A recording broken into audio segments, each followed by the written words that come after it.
Well, good afternoon, ladies and gentlemen, and welcome back to the Scottish International Open 2018 here at the Dewars Centre in Perth. Our streaming coverage is brought to you by First Containers UK for new and used containers for sale, hire or conversion into shops, cafes and offices. Over 75 years experience these guys have got. Have a look at the website, it's very interesting. And if you need to contact them at sales@firstcontainers.co.uk. If you can't stay with us, don't forget you'll pick up all the news and reports and views from these evening and afternoon games on the worldbowlstour.tv website. So we'll have a quick look at the order of play for this 7th day in at the Scottish International Open, and the two semi-finals lineups. England versus Scotland all the way this afternoon. Match 1, Les Gillett versus Paul Foster MBE. And match 2, Stuart Anderson versus the world number 1, Greg Harlow. Two great semi-finals on the cards. And of course this first semi-final is a very, very interesting lineup. We'll see how they got to the semi-finals. Les Gillett in the quarters beat Perry Martin in straight sets, and Paul Foster actually took out Nick Brett in straight sets yesterday. So it's going to be an interesting tie in this first semi-final.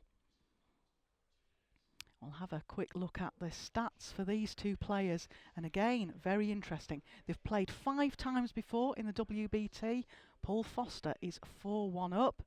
Previous title wins, look at that folks. Paul Foster MBE 9 titles to Les Gillett's 1 singles title. Paul of course has won the world singles 5 times. A fantastic record. And again, the total matches played, look at this. Paul Foster 182 versus Les Gillett's 108, and the total wins 129 to 56. Amazing things. So we'll hand over now to Rob Walker to introduce your players onto the rink.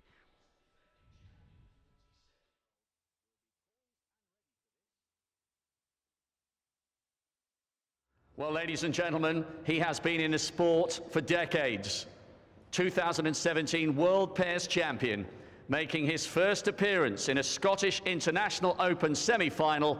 They call him the Razor. Here comes Les Gillett. There's a mountain top that I'm dreaming of.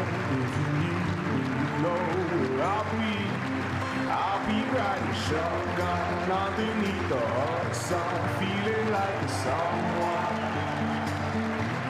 I'll be riding shotgun underneath the hot sun. He's not a bad dancer either.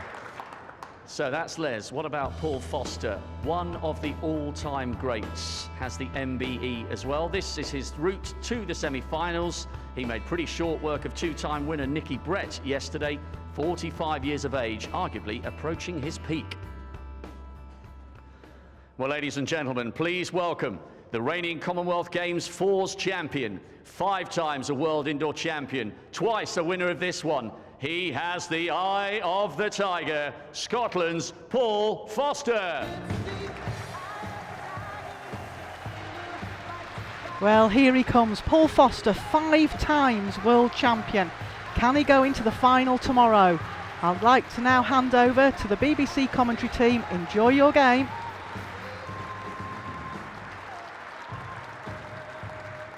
A wonderful day of bowls in prospect. Sit back, relax and enjoy. You'll be listening to the dulcet tones not only of David Corkill but also Paul Mitchell. Good afternoon, gents. Good afternoon, Rob. Good afternoon, everyone. The Dewars Centre in Perth for the first of the 2 semi-finals.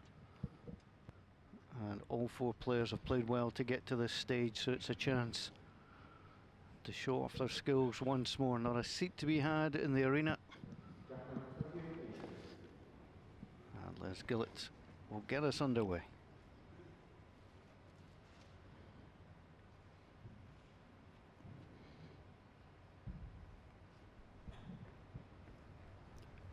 Left-handed player off his forehand to start.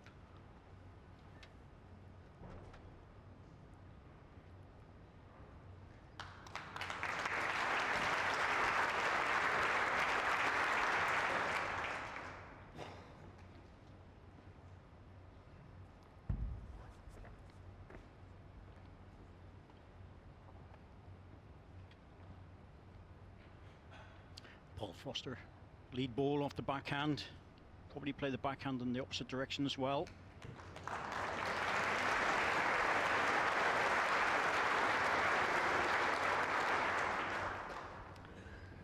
The advantage, of course, of being on the first match is that they've had plenty of practice beforehand, and that's key for a good start.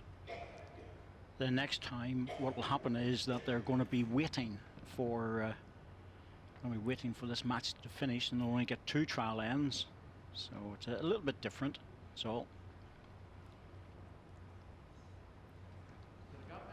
It's a pretty good start given the fact they've been off the rink for about the last 20 minutes or so.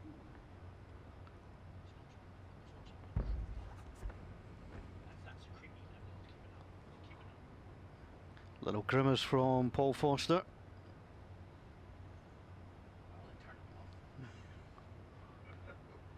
Just coming through. If he rests on the red ball, he'll be okay. Just come across it, he'll be happy enough for a ball that just missed its mark.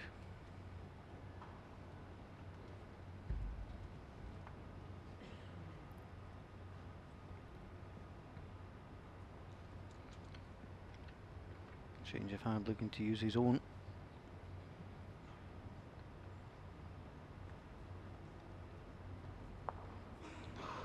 Well, it's in the receiving position. Paul will be very much aware of that. A foot or so behind the jack would be the perfect ball.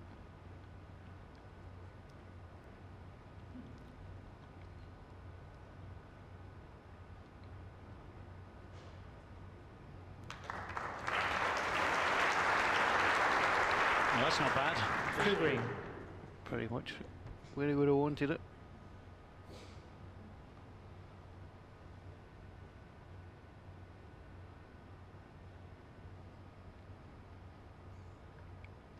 Les going forward, the little runner, he's got the 2 back position balls, but this one will come away very fast on that hand. Just missed it. Not an easy shot by any means.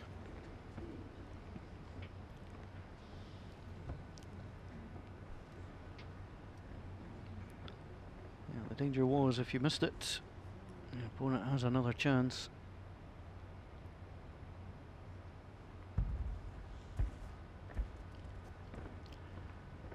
It's a tough one to add another shot. Has to be very careful.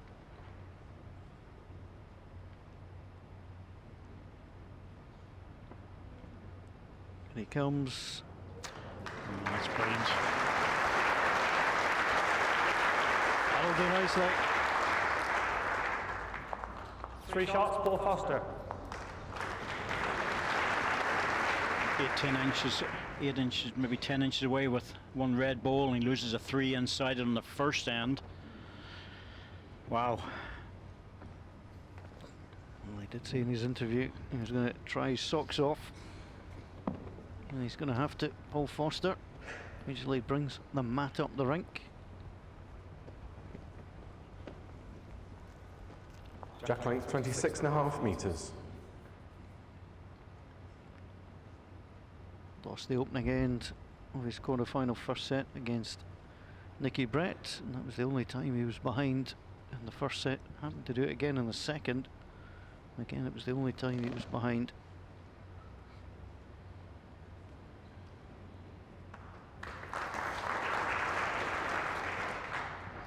Traditionally, Les will be playing his backhand in this direction. He likes it. Left-hander, of course.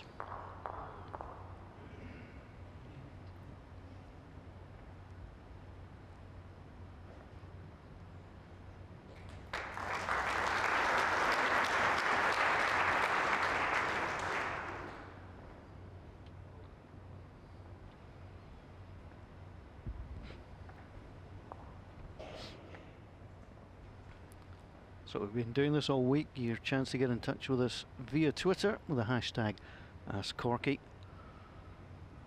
So any questions you've got about the tournament, the players, the balls, etc., we'd be delighted to hear from you. And because it's Friday, they have to be fiendishly difficult.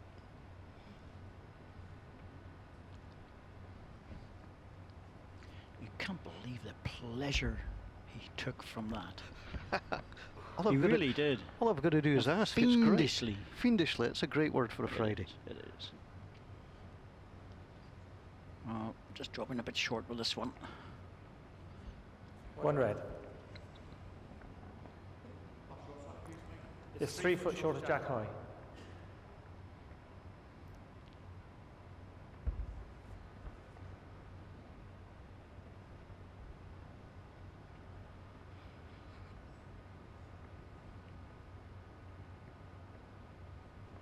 It's got a chance. Needs to fall. And has done so. It's close per shot.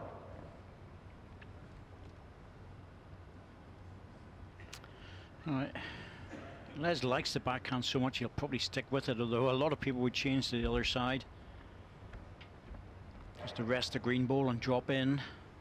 Leslie's happy enough. And get another close ball.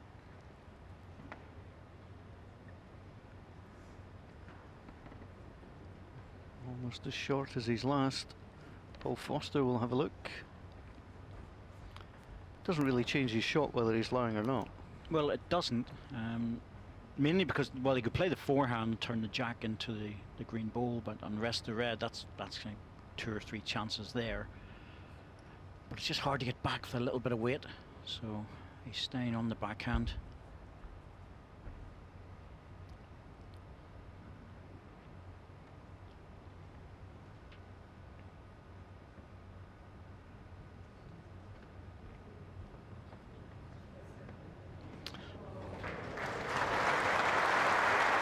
Super shot, and Leslie was already scampering down the rink as that was coming up. He knew it One was the green and shot. measure.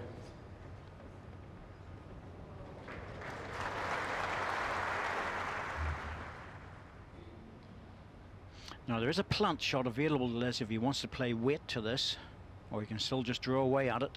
Front plant's going directly into the jack, but he doesn't have back position, so sticking to the draw. You can see the 2 reds just in front of the head. It's going right onto the jack. He's going for the perfect draw. Needs to run. Give it a good chance. Maybe the second shot. Paul Foster giving it a good look.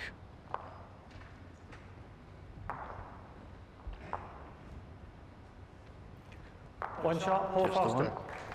Yes, good etiquette there. Just ball in singles, leaving it let Les see how close he was. 2 ends. At this level, the guys can usually indicate to each other who's lying the shot and just get on with it. But that's really good to do that, because it was a fine effort by Les. Jack line 26.5 meters.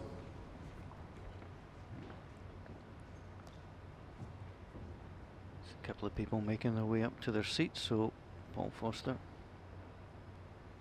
just takes a moment. Let's see if they can find any seats. It's pretty bunged up there.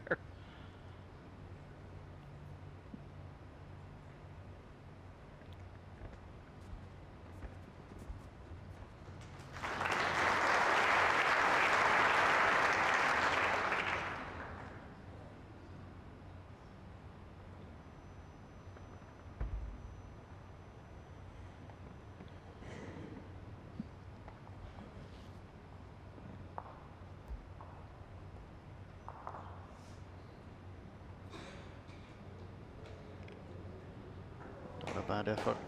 One green. It's 7 inches short of jack high. The gap is 9 inches.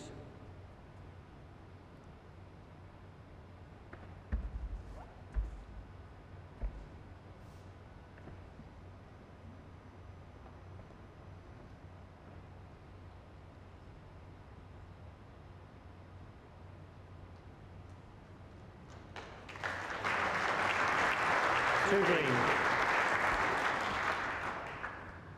Well, Paul Foster really has come out very strong in this match, forcing Les into playing important bowls very early.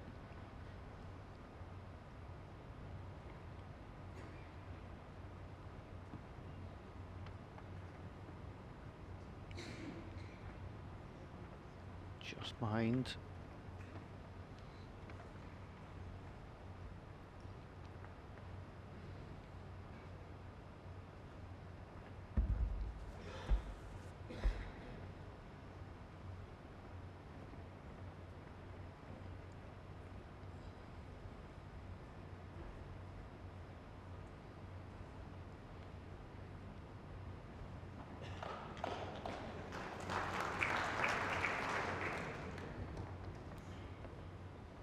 Three green. Les will use weight here. He needs to open this up, get a look at it. Better to do it with a third bowl. Oh, he's playing for the perfect draw. Wow. Well, he's backing himself here. Had a good line the last time. Needs to reach though. Now he's in a heap of trouble. He's now placed that ball in a bad position for the hit shot. If Paul Foster knocks this as a front toucher, Les is just, oh, he's facing 4. Very surprised at that. He's got a good weight shot, Les. Very accurate. He's just mentioned to the marker that he thought he was good with that one. Here's Paul Foster onto the forehand. Having drawn 3 off the back.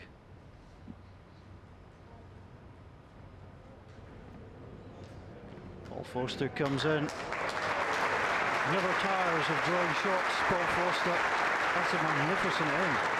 Well, once again, Les sees himself into Four green. a driving ball for damage limitation or the perfect draw to get probably second.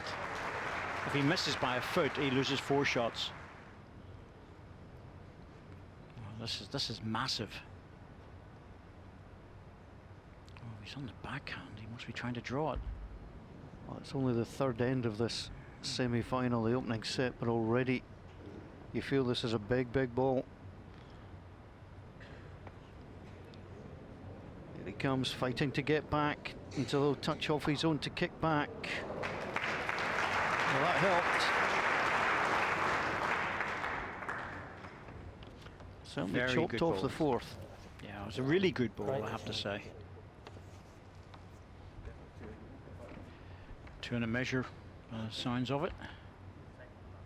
Umpire, please. Courageous ball, but he landed himself into a heap of trouble because he didn't Two play the green and a runner with a measure. third one. So 2 out already. Conversation between the players just to agree what was what. It's caliper time.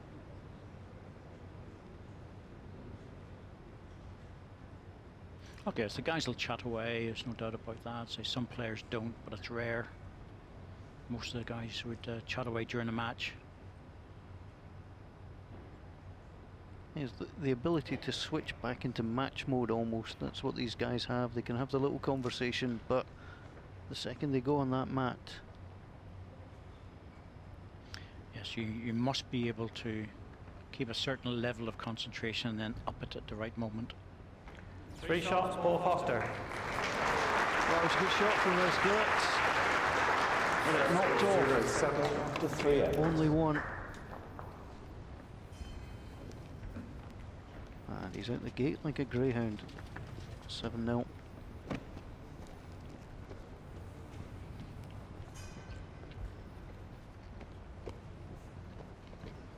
Jack length 26.5 metres.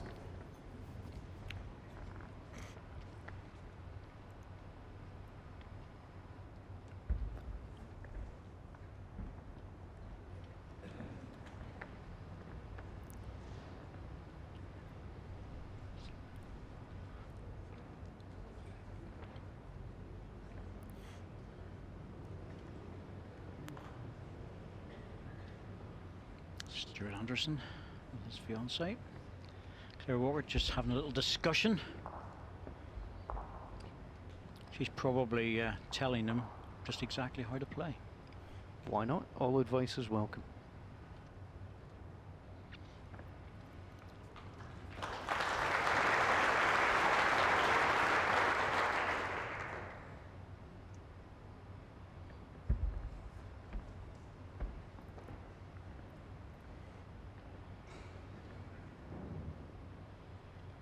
Well, we asked for fiendishly difficult questions for David Corkle. We've not been let down. What's the best bowler most memorable you've played or watched?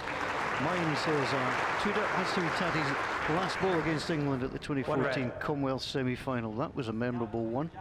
Yes, and the one before it as well. 5 inches. No doubt about that. It was a fantastic delivery, and probably one that has got an awful lot of highlights, and it was a super bowl. But of course, when you've got a home match in Glasgow, you're Scottish, you're against England, it's been absolutely brilliant. It really was. I can remember my best bowl, but then that's so long ago most people wouldn't remember. But Oh, go on. just about when it was in colour. So there you go. But I'm not going to share that one.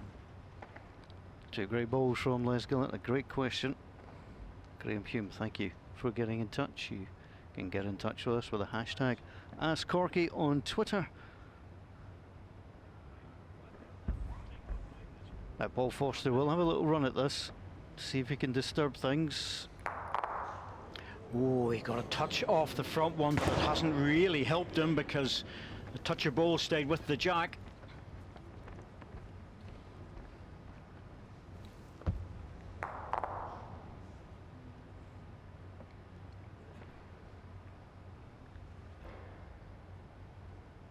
Slightly off target, came into the head, but if the jack had moved out to a green ball, it would have been very fortuitous, but as it was, it's stuck with the red one. So it hasn't helped him.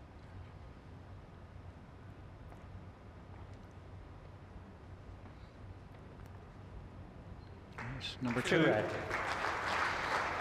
It'll be a draw now for Paul Foster on the forehand. Just try and drop it in.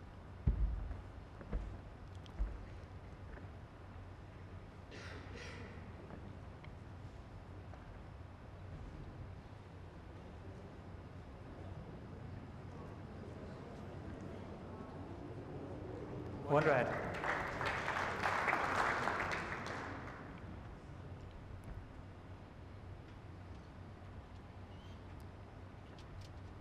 Well, he's going on the card. Just question, is it going to be 1 or 2?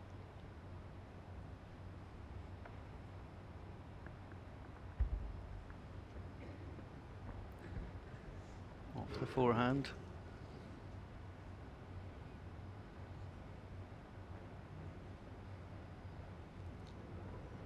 He wants that to run, but it's not going to. Yeah, One missed shot, chance. let's get it. Set score 1-7 after 4 ends. Les Gillett will know he's left one off the card there. It's hard to play catch up. The best of times, it's sometimes impossible to play catch up on Paul Foster. For a change of jack length.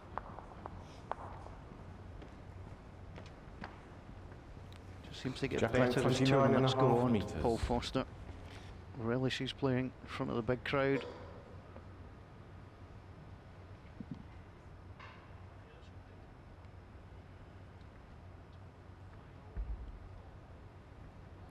So full length jack for Les Gillett.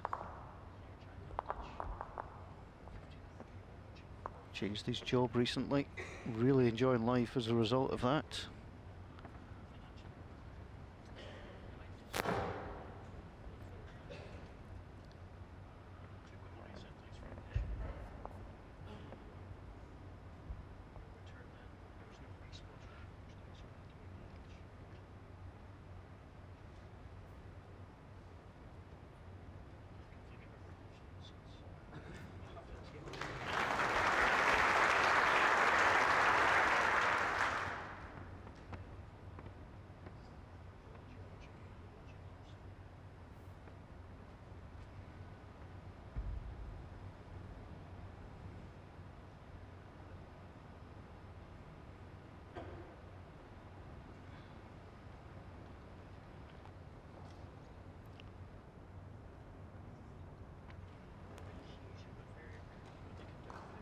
One red.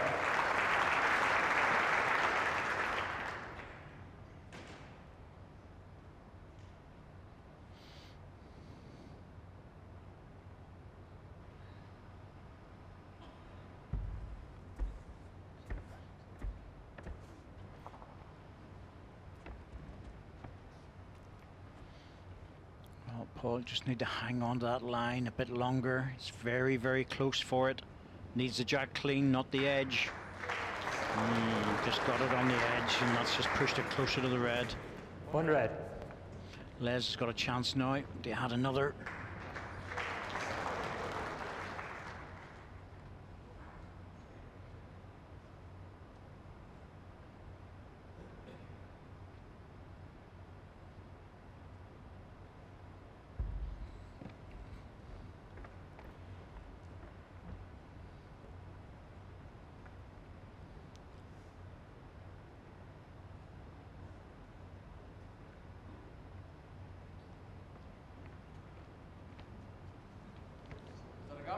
One and a half inches.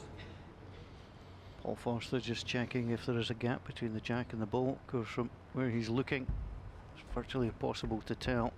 Got a similar angle, they do look like they're right up against each other.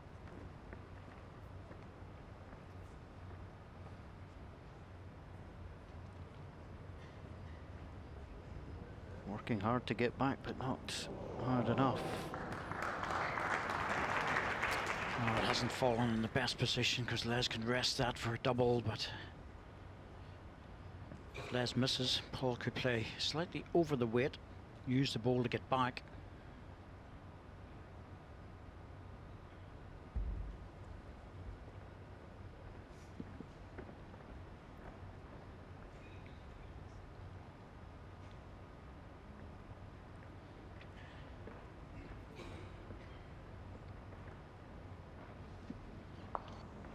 Just the wrong side of it for his wishes there, Les Gillett. I would have liked to have rested right on that ball. Well, if he can get into the edge of the ball, it'd be perfect, and then he'll fall off that onto the green one. I could make a 2 or a 3, so just a little bit more on this if he can make it. Big bending ball, of course. Paul Foster just needs to clear the front red ones. Oh, he didn't have the running. Needed another couple of feet on that. 1 shot, Les Gillett. The line was pretty good. Set score 2-7 after 5 ends. So Paul Foster conceding 2 singles to Les Gillett. Interesting that in his last match he lost 6 ends against Nicky Brett. 5 out of those 6 were singles as well. So today we've got a left-handed player playing against a right-handed player. There's nothing to say which hand you must deliver from. You could Jack change length if you wish. 29.5 Wouldn't necessarily be meters. recommended, but nothing in the rules. Nothing in the rules. You can use both your hands if you wish on a ball and just deliver it down if you so desire, or you can change hands depending on the situation. It's up to you. Don't think I've ever seen a player do it, but there are some players that are almost as good with both hands. Like Ronnie O'Sullivan in the snooker. Well, he's the most famous one who would change over and do it on a regular basis. Harry Geary asked that question. I've actually seen in a club that I used to play at, somebody who'd been playing during the season right-handed, broke his wrist and just went to play left-handed. Yep, if you want to enjoy your bowls, that's what you do. And he played to equal effect.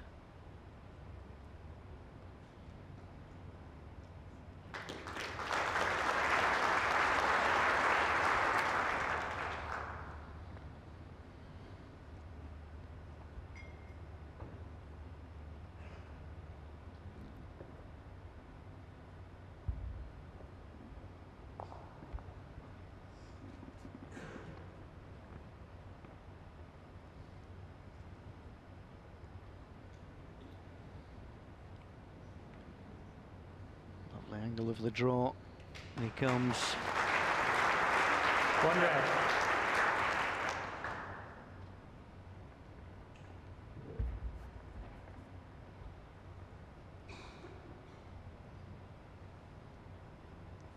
Didn't like it, turned his back on it. Now we'll turn back to look. Realised that he'd slightly overplayed the weight. 4 inches. Yeah, you Paul, immediately. sorry, 9 inches.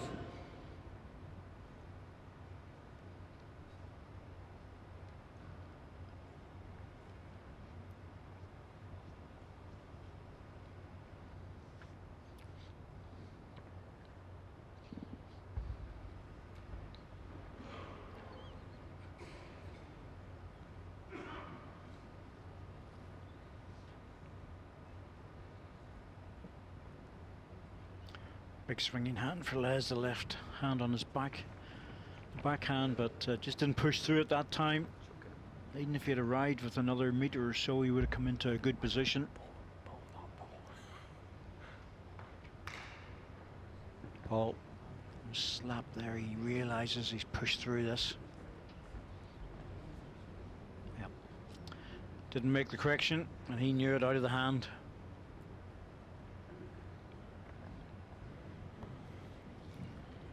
Important shot here for Les. He needs to get one in, not necessarily for a second shot, but certainly to cover the green balls.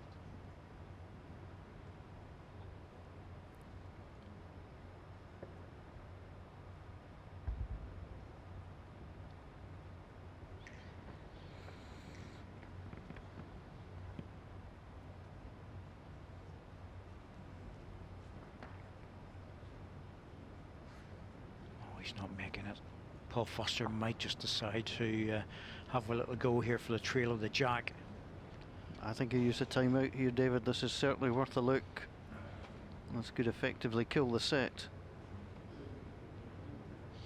Well, he's looking at this shot to there, and if he can put the jack just down into this position, well, either from there, or there would be good. Any movement of all, because what's really happened is that Les has just made a mistake, and really it's these two balls that's created the problem for him, because those two balls are out of play at the moment.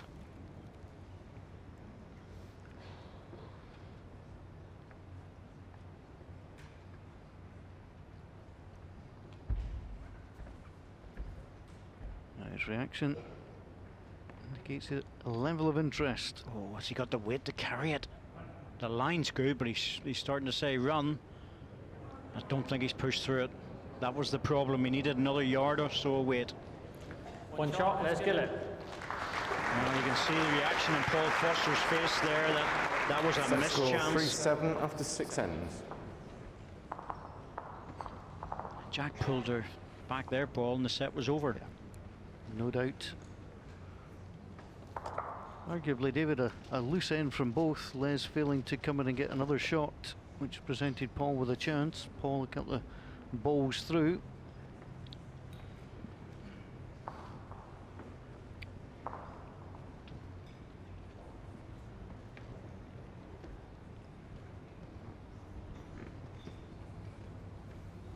Jack length 27.5 metres. Just kept that in and no more. 27.5.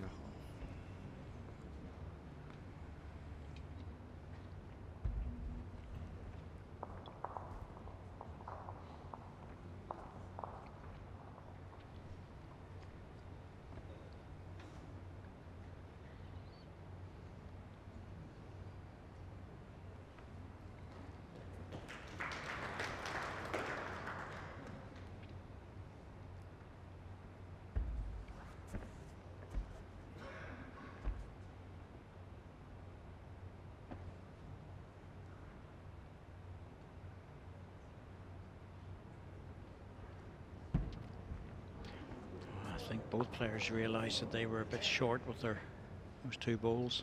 See from their body language.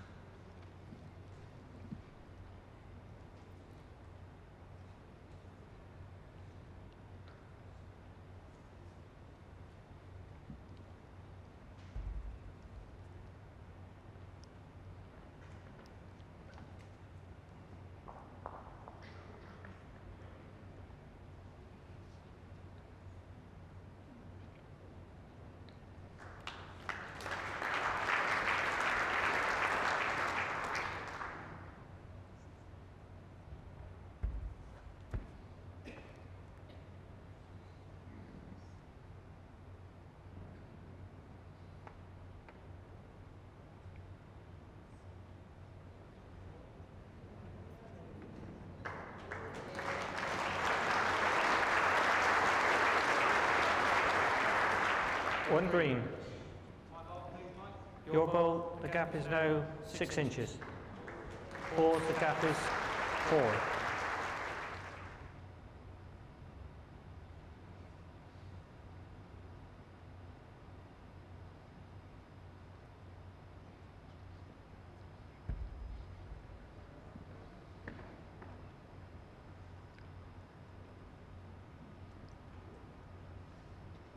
Forehand shot. Little touch of the jack. If he's a little bit tight, he might have came off the green ball, but he just didn't push through again. Slight danger on the backhand for Paul, so moving on to the forehand.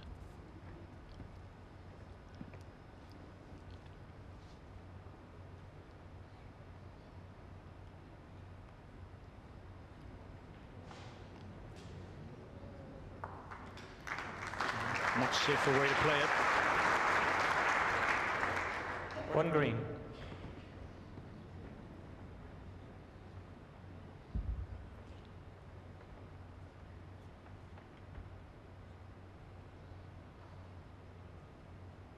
Safer shot is to try the draw rather than run at the green balls, and that's what he's going to do.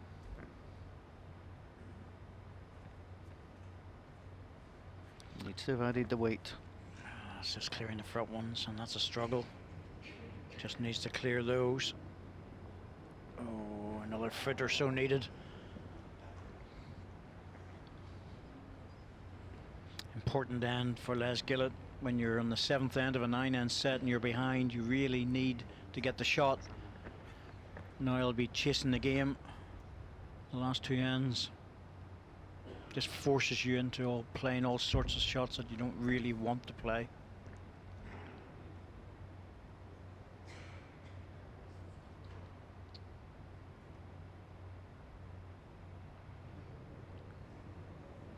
Giving this a little chance. Little rub off the red ball.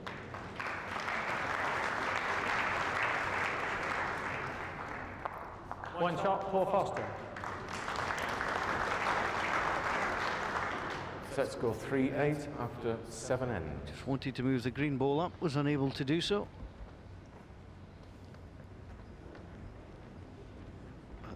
That adds a level of comfort for Paul Foster. Scotsman yet to lose a set in the Scottish International Open. Jack length 25 metres. Did share a set against Scott Edwards in the opening round, 7 apiece.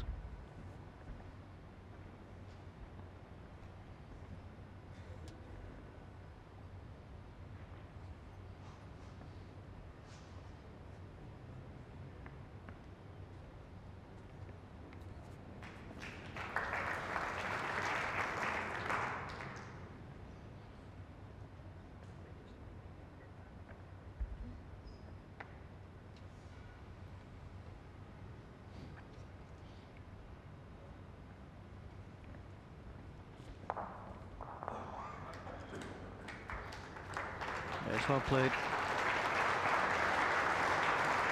Grades the jack, so the chalk is sprayed on.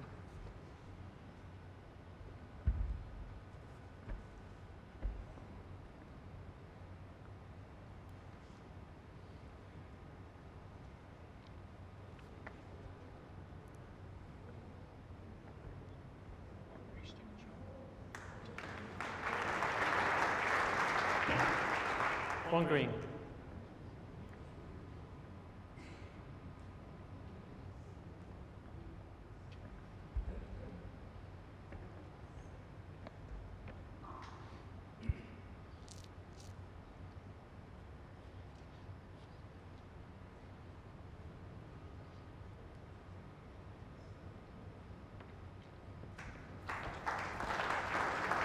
One green. Good effort as well. The green and white bowling shirts, they look smart. Now the way often clubs are going. The polo shirts are on the old white shirt and tie. Paul Foster looking just to rest on the back red ball, but he's just travelling through.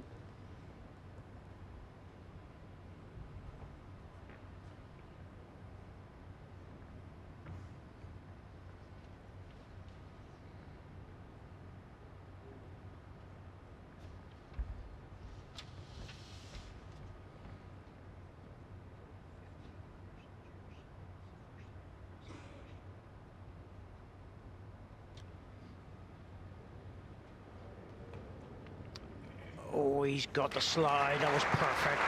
Little touch on the ball, just dropped it away. That's made a difference. He'd have made it past absolutely clean. He might have got a touch in the jack, as it is. Might have turned it into 2.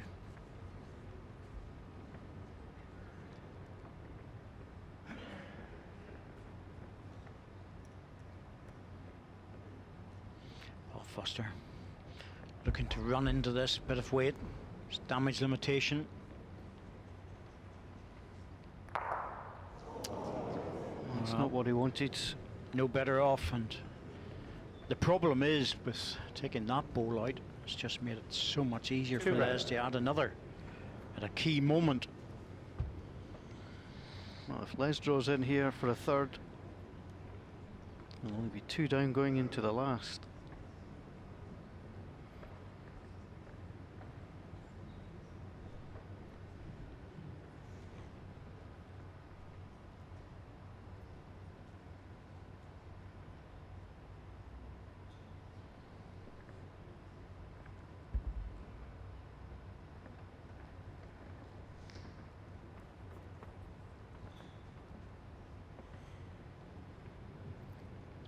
Well, the line's all over it, and the weight is perfect.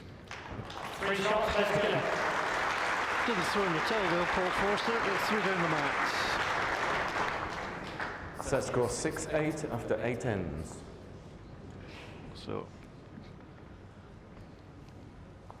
this makes it interesting with an end to play. Thank you for all your questions on hashtag #AskCorky. I'm going to actually answer one.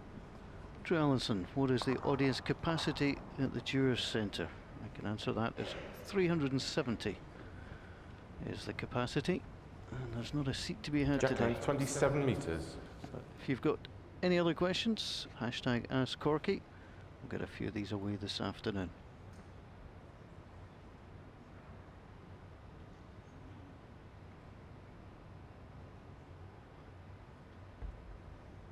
Yeah, it's nothing too fiendish about that one. No, that's why I took it. I'm saving the fiendish ones for you, don't worry. Les needs a good start, and he's got one. Aiming for a 2 here to try and get something out of the set.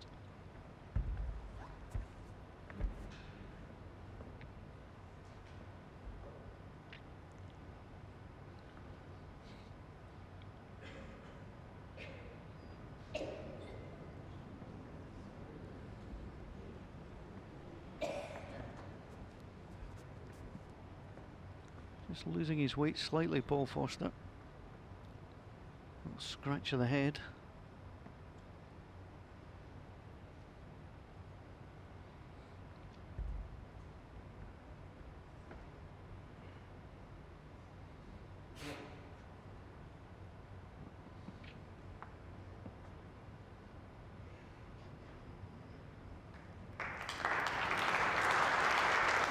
Well, when you're looking for 2, it's not a bad place to be. Now does Paul Indicated, go it's touching. for a hit here? Doesn't get much better. Paul Foster aware of the dangers, but I think he has to go even to clear his own front one.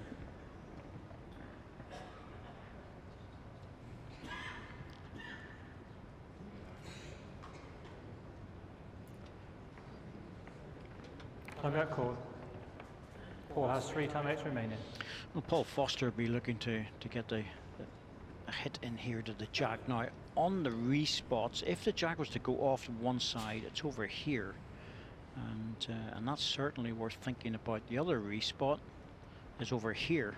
So that's good for him, but the problem he has is just negotiating the front ball.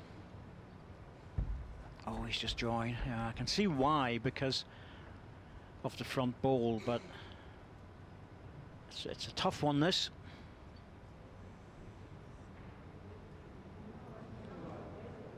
Just not getting back in time. I thought that was a tough one.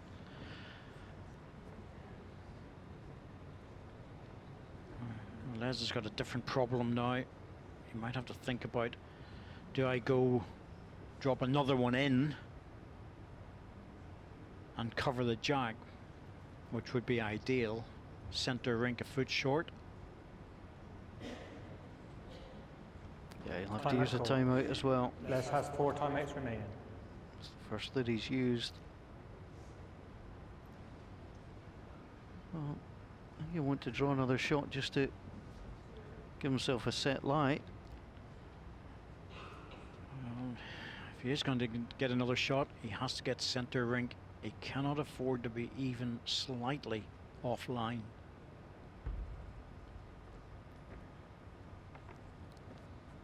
We're 7-1 down in this set. Well, he's wide with this, which means he's going deep.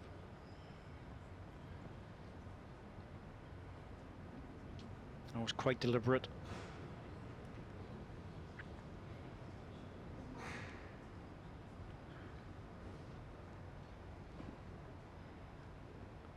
Will it be the same shot? Will it be extra weight? It's extra weight selected.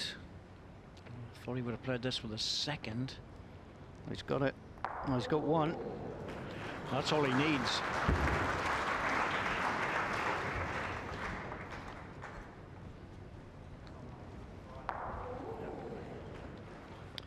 Les has to go back onto his backhand draw now to make a double.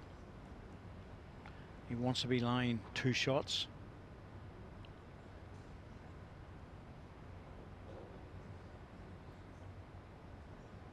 We're not sure who lies the second shot at the moment.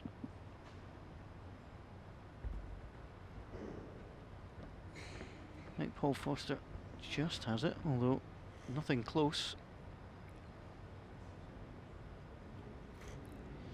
Yeah, there's the number 2 going in now. He doesn't want to go wide on this. That's one heck of a ball. And now Paul Foster has to ask the same question. Well, it's 2 red. The problem for Paul Foster is that if he goes even marginally tight and catches his own ball, he will lose the set. And that would be a disaster. But it's a very, very tough shot to get out of. Big ball, big moment from the big man. Oh, he's close with this. He likes it. Now, has he done enough? I don't think so. It's going to be a 1 to red, and they'll look at the second. That's a horrible result from a perfect ball. Might need a rope out for the second, but they'll check it. From one angle, it looks like it's just one. Now, we're going to have to string this one. Oh, that was brave of Paul Foster to play that. Really brave. So he had to get past his own front one. He wanted it to jam a little bit more towards the back green ball. On. Yeah. So big measure in the match now. And Paul Foster realised it didn't fall his way. Right. Chin. Oh, it is going to be red. 2 shots. Well, he may have knocked it, 2 but it shots didn't for Les work. Gillett. First And Les set, Gillett, 5. who was 6 shots down, has battled all the way back with 3 and a 2 in the last 2 ends to tie the set. And we have drama in the first of our 2 semi-finals.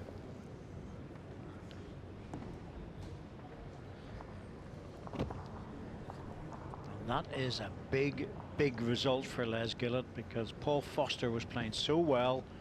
7-0 in control, and Les pegged him back by allowing him 1 more shot. In the meantime, he scored 8. Now, that's unusual with Paul Foster. Paul Foster was playing good bowls all the way through, and he's just got this quality of fighting all the time, right to the end. So we have to give him a lot of credit for that.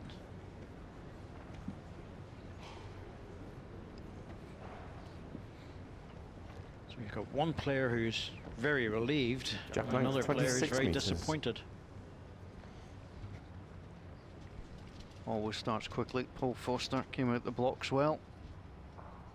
Had a good fight back from Les Gillett. Much to think about for Paul Foster, winner here in 2009, again in 2012.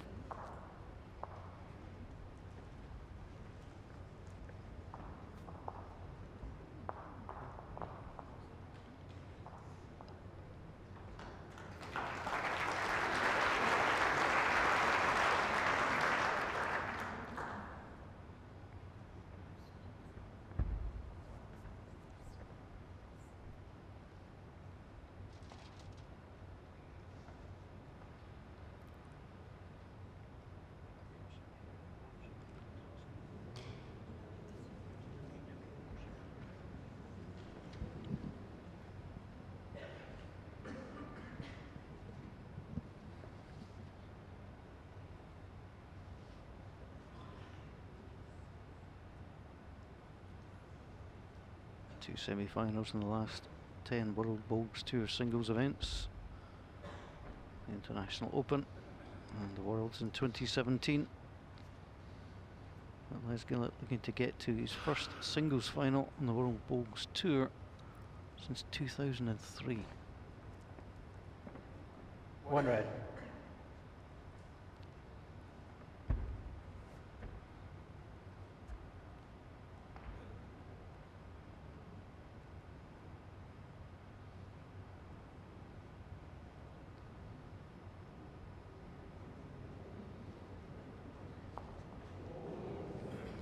One red. It's 7 inches short of jack high.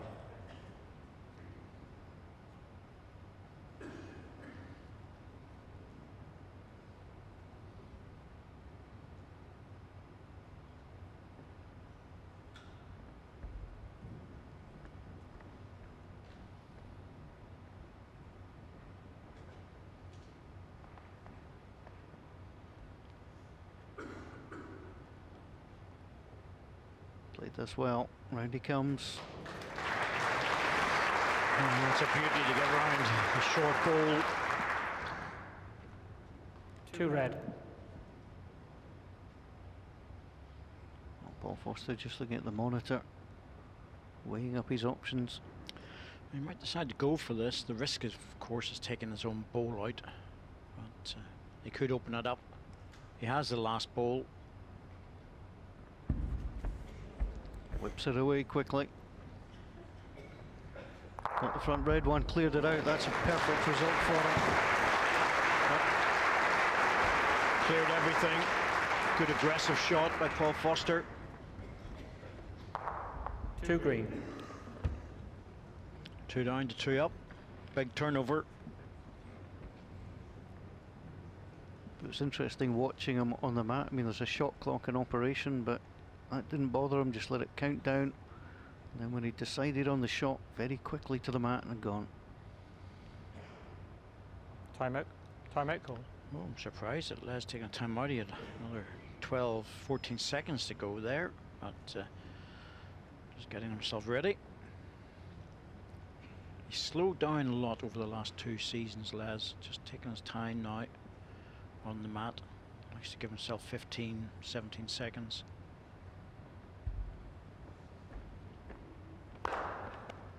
Doesn't like it. He mustn't like it because he's not up, because his line is perfect. He's getting further than what he thought, but not enough. Les has 3 timeouts remaining. Another 3 feet on that, the line would have been absolutely spot on for what he wanted. So Paul Foster who opened the first set with a 3, can open the second with a similar number.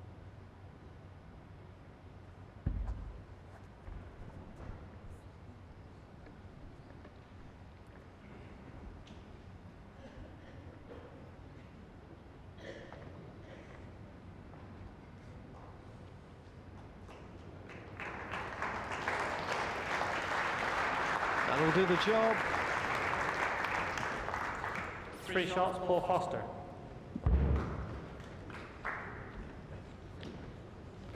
That's a Scotland-England clash. On level in the first set, but Paul Foster striking first in the second.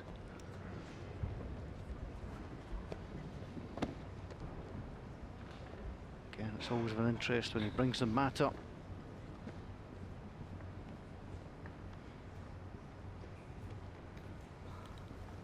Jack length 26 meters.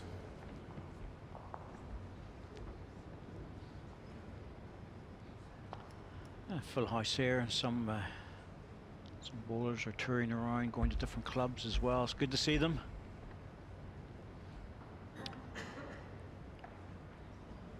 There's always a couple of clubs come to my own outdoor club at Belmont during the outdoor season for a tour, and they're from Scotland. Played against one this year. I have to say it was very enjoyable. Very relaxed, very chilled. I was going to say very enjoyable in the bowls and in the bar.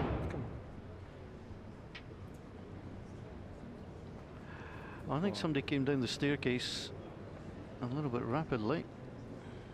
Yeah, it's just not the time to do it whenever a player's on the mat. Les just rolled his bowl into the ditch to show his displeasure, but I think that's more a reaction from the last end, to be truthful with you, when he played a bad bowl, lost a 3. So anyway, moved on. So Les will start. The clock is restarted again. Nairn Bowling Club. There you go. Very smart looking too. Had a very enjoyable week in Perth. A little bit of travel as well, up to the new V&A Museum in Dundee. Yes, they've had the opportunity to speak to some very important people in the hotel. 1 green. Got very friendly with our producer. Conversations over breakfast.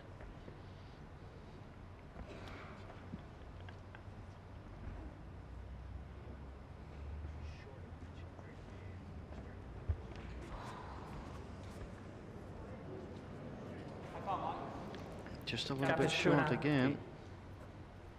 That's Buccleuch Bowling Club in the green and whites. Yes, when I was down with Rob, one of the guys offered me a comb, but I did look at him and think, why on earth would he have a comb? Didn't need it. I must have been scruffy. Can't be scruffy on the telly. Here comes Les Gillett. And tied it up at the end of that second set.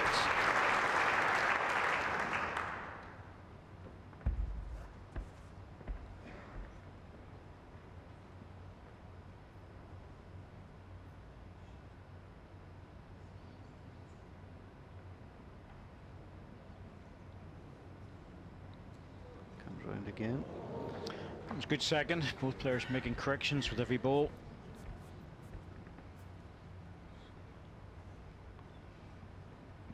We've been talking about bowling clubs. A little shout out tomorrow on Trinity Bowling Club in Edinburgh. Many of the members have been watching this with interest.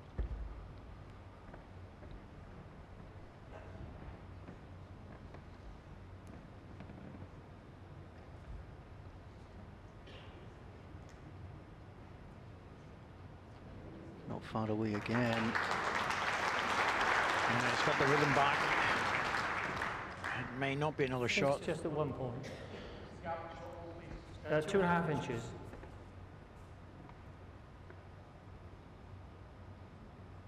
Yeah, just the one.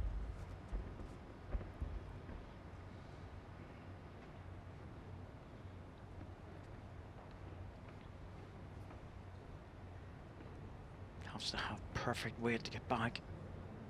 Going to roll off that, but it'll not be enough. 1 red.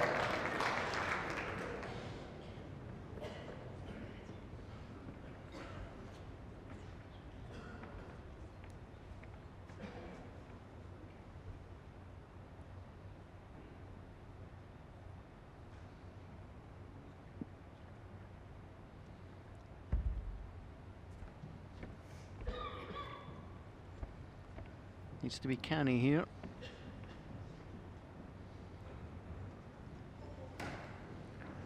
Good. 1 shot, That's Les it. Gillett. I'll take the shot now. Set score 1-3 after 2 ends.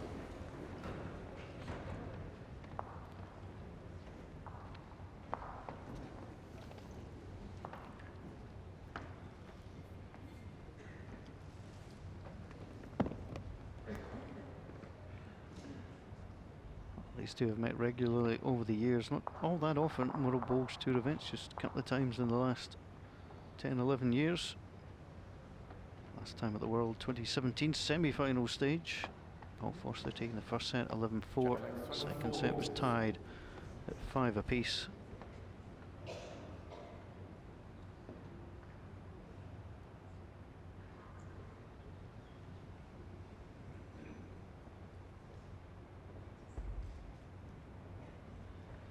Interesting change of length, 24 meters against Paul Foster.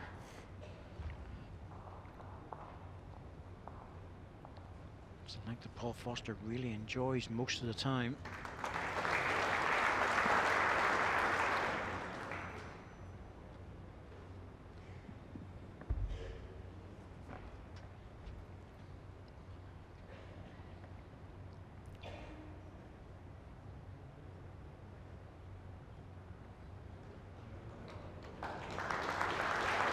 Yep, enjoyed that. First opening toucher in a while.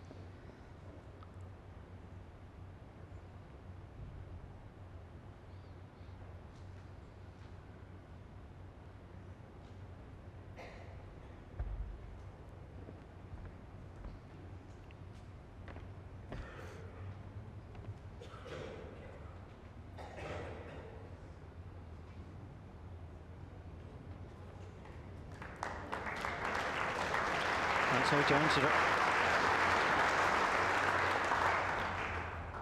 2 inches.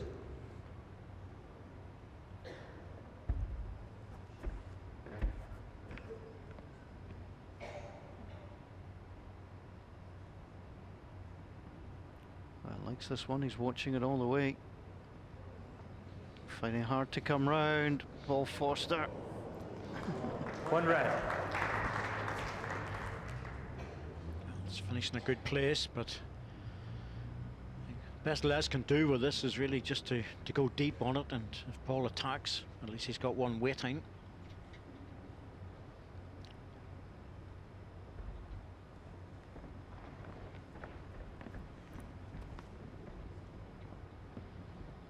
Foster coming down to have a little look as well. As the red ball does go deep, just in case he's going to rattle it.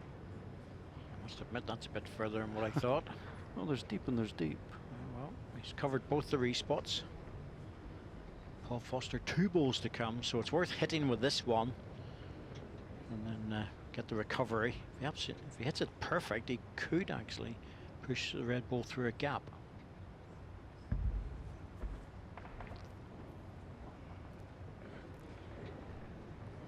Wow, he's going for the deepest ball. That's interesting. Yep, he's got the deepest ball. That's really showing his intentions, deciding I don't want to have to play a deep ball with my last. So, no, it's a different way of doing it. Just the sequence is different, that's all, nothing more.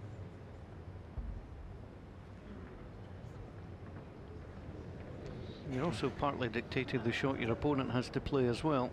Absolutely. Les is looking to go even deeper than his last to match Paul's ball. He's very close to it. No. Clever stuff. Red ball's a toucher, goes into the ditch, it stays live.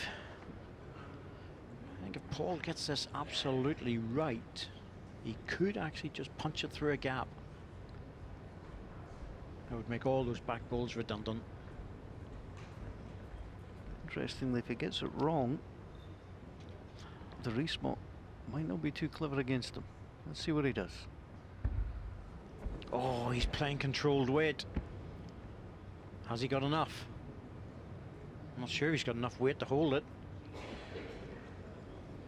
Little borrow, little nudge. Oh.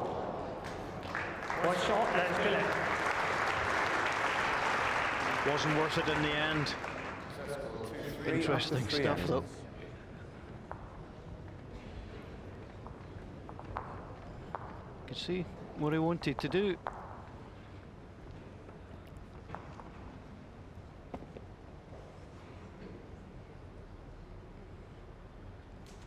It's a finely poised semi-final. Paul Foster, a terrific record at this stage. Played in previous 8 semi-finals, won 5, lost 3. Jack length 27.5 meters.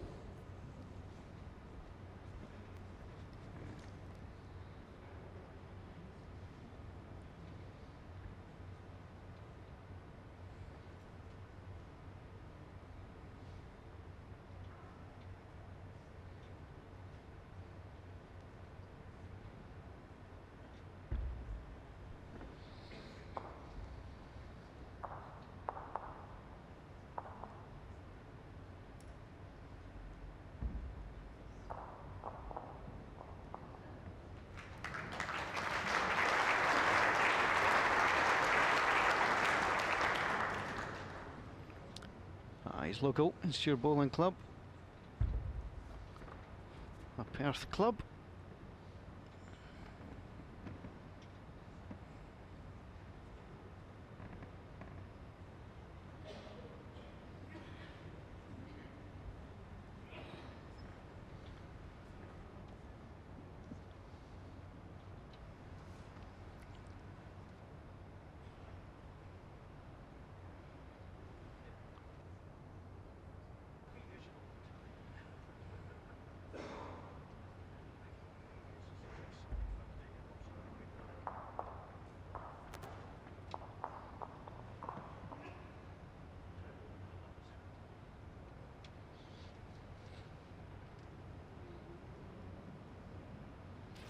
Once again, good stuff from Les. 2 red.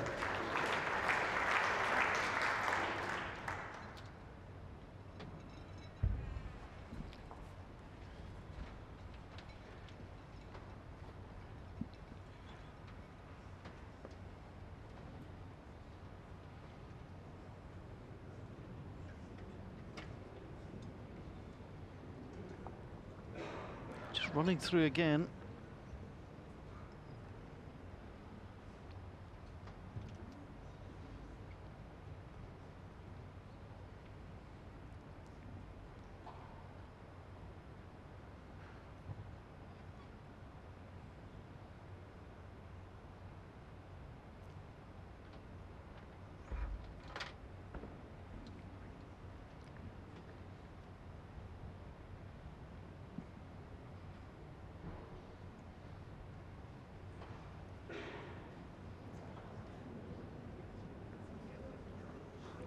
Three red.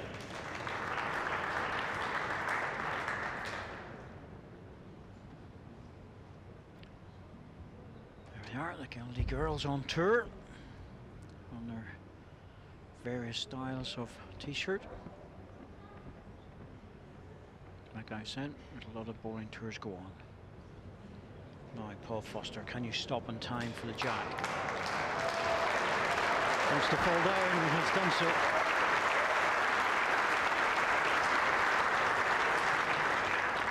One green.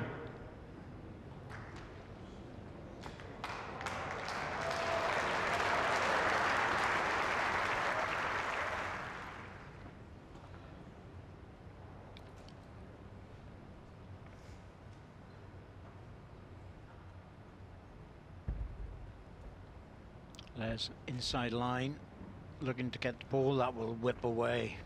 That's a distance away from what he was after.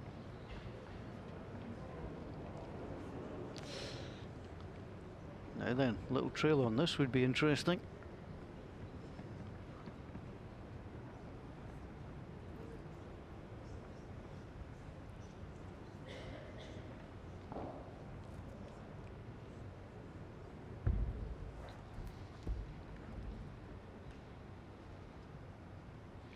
Paul will be doing well to get close to this one.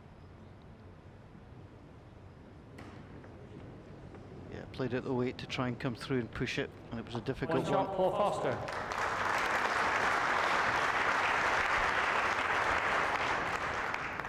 Set score 2-4 after 4 ends.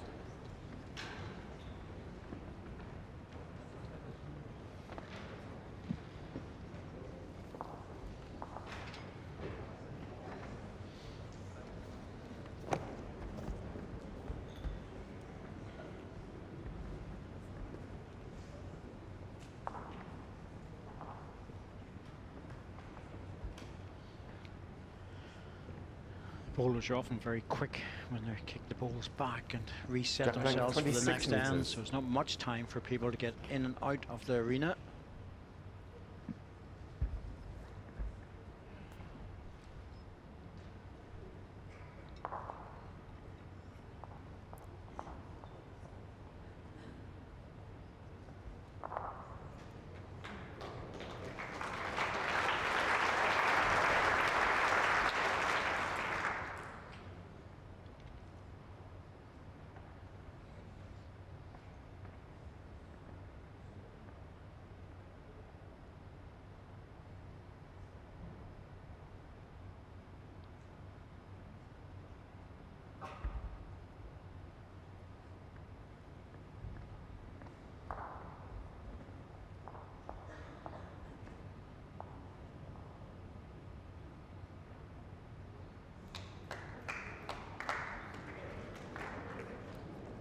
on green.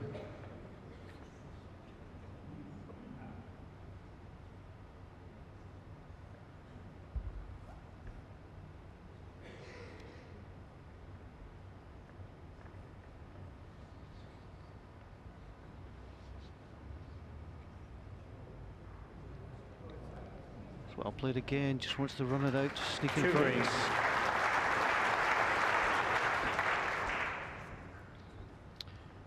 Early tester for Les Gillett. Will he go with the second bowl or just try and draw it? It's a good target at the moment. Oh, going for the draw.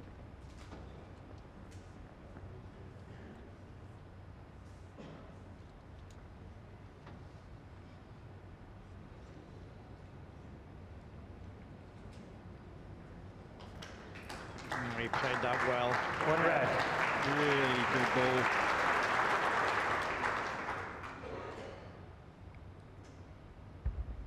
Paul Foster won't be shy with this, he's got his own to play onto.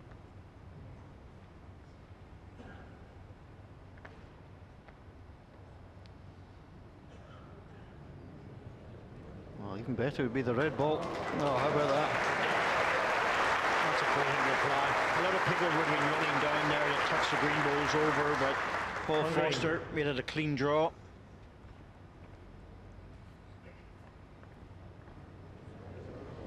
Lovely finish.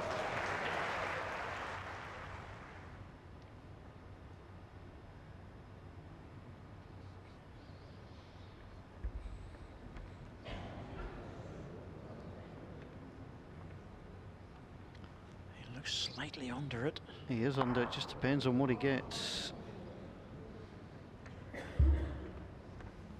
Looked under from the hand right away.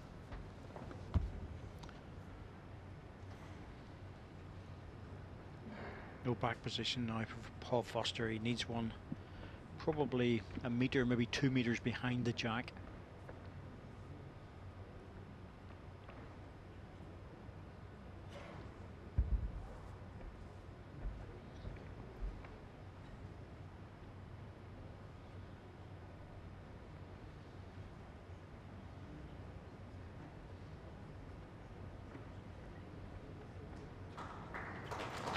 Best back ball covers the respot as well.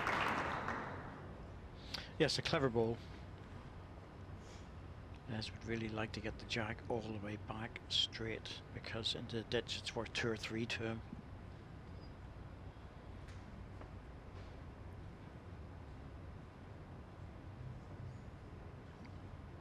Timeout call. Les has 2 timeouts remaining.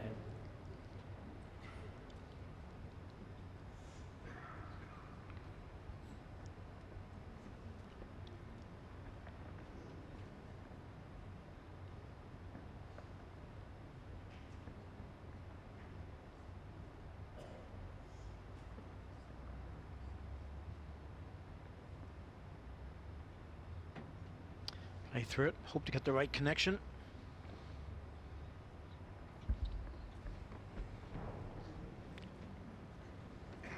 Backhand weighted shot is cutting across quite quickly. Missed the line twice. 1 shot, Paul Foster.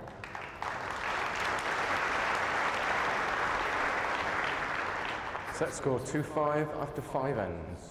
Yeah, the second one. Thought the correction would have just been made, but it wasn't to be.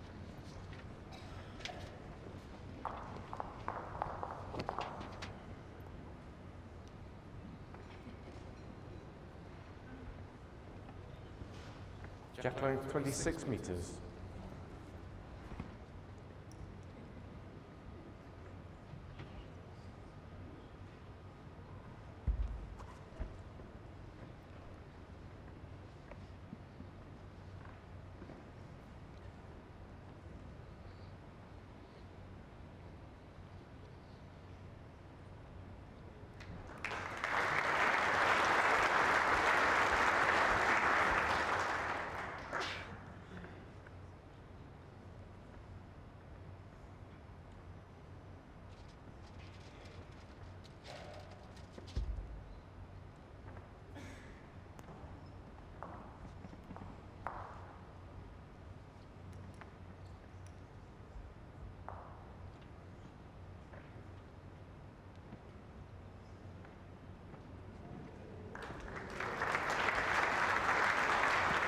On green.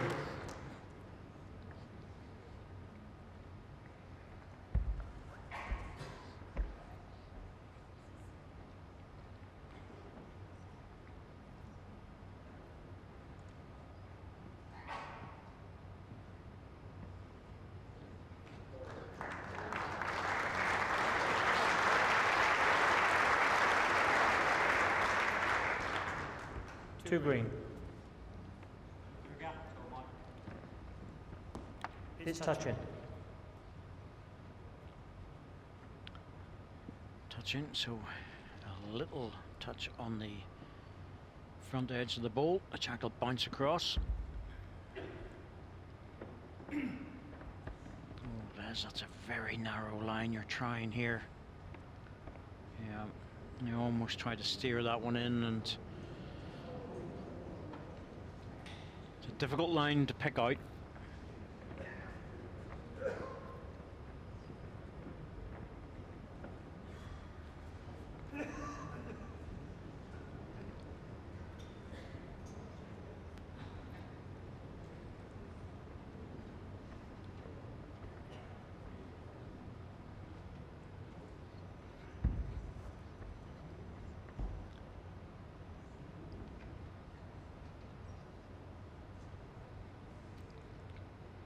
Paul Foster's expecting a weighted shot, so he comes round.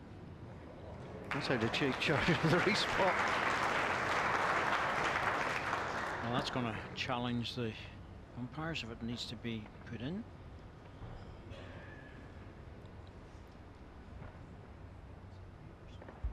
So here comes the fire from Les Gillett.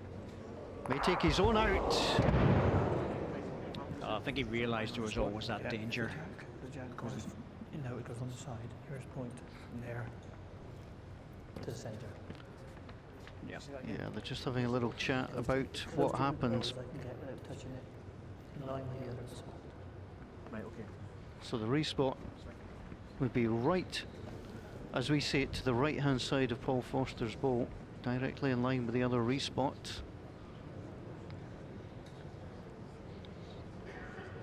Because the respot is fully covered, Les Gillett still has a ball to play. But Paul Foster has a decision to make as to what he wants to do here. So he's going to call a timeout and give this some additional thought. Paul Foster's looking to see where the respot will go, and that's it there, just at the side of the ball, in line with the other respot, which is on the other side, and that's where they take it from.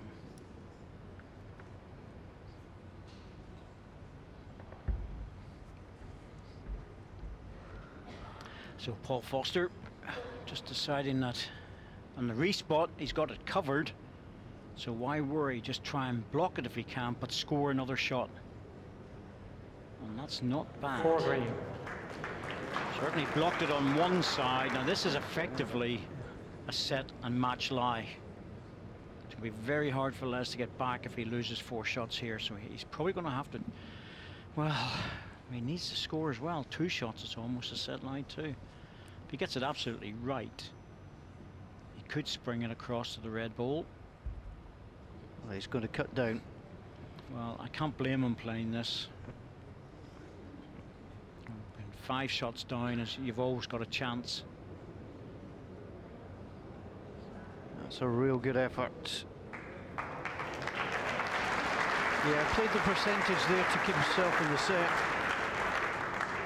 2 shots, Paul Foster. Set scored 2-7 after 6 ends. Yeah, 9-2 with 3 ends to play was a hard road to come back on. He was already done it once, yeah. World of trouble, Paul. He really was. You know, it's that's a horrible position to be in when you take your own ball out, because your options are just so minimal. Jack length 25.5 metres. And Paul Foster played that end extremely well, very cleverly as well. He was just covered all the options.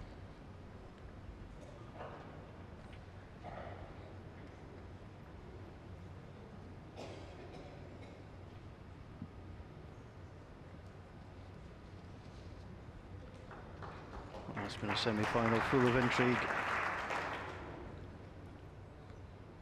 Paul Foster yet to drop a set. Does have a couple of tied sets, including the first set here.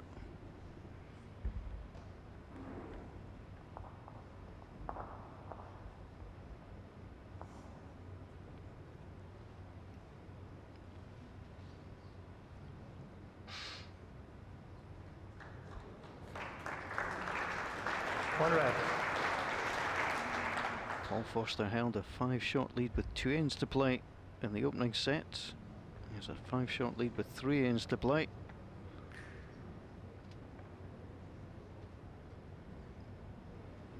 So still anything possible.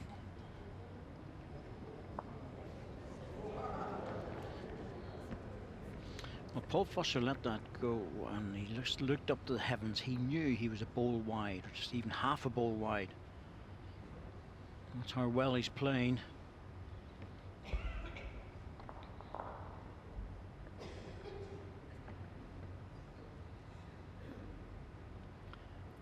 he won't want to fall in the trap of the last set. 3 and a 2.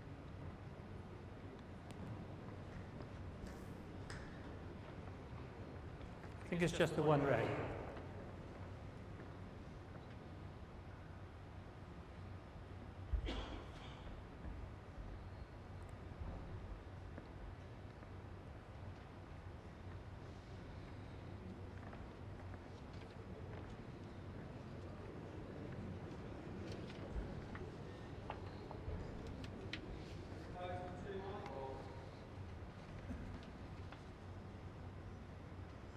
No, I favour the green. At the back.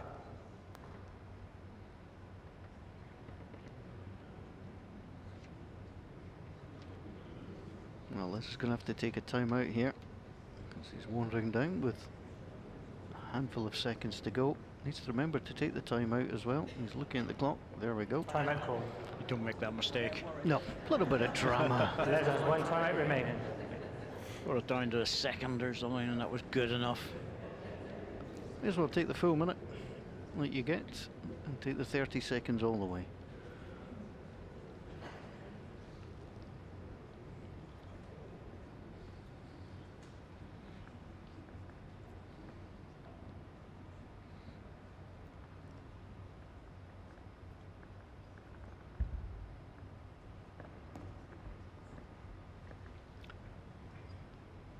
Nothing complicated. Not particularly easy, but nothing complicated for Les to try and draw another one in if he can. Didn't push through it. And, One red. well, that's a mistake. You really don't like to leave Paul Foster that much room. He's 2 or 3 bites at this. Yeah, I'd fully expect to draw this.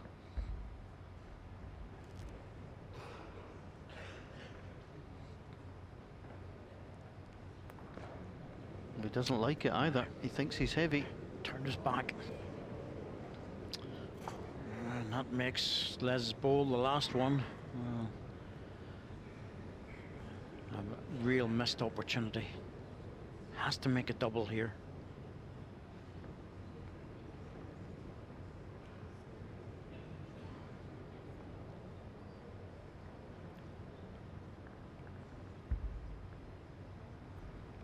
Paul Foster was too far through. Gillett was too short with his last one. Wants to run this one out. Oh, he's missed it again. Oh, Should have been picking up 3 shots this end.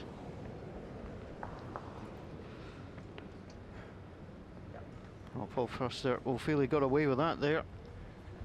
1 shot, Les Gillett. And that was a miss from Les Gillett. So Set score he's gonna 3-7 after 7. get out of this, he's going to do it the hard way.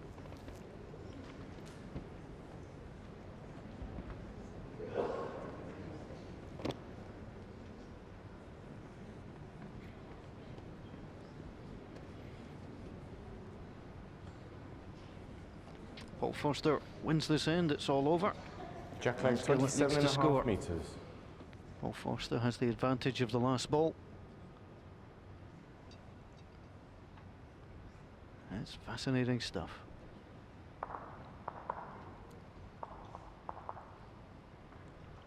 Les Gillett, the 12th seed, looking to break into the top 10.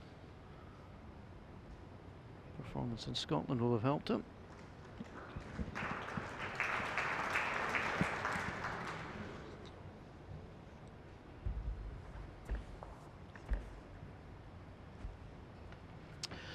Problem for Paul is he'll be thinking about the first set. Well, he won't be thinking about it, but a lot of other people might be. He turned his back on that ball, and he's ended up very close indeed. And he's just apologised to Les for turning his back on it because he thought it was nowhere. He's ended up 6 inches away from the jack, and the crowd just realised that. So you have to laugh when that happens.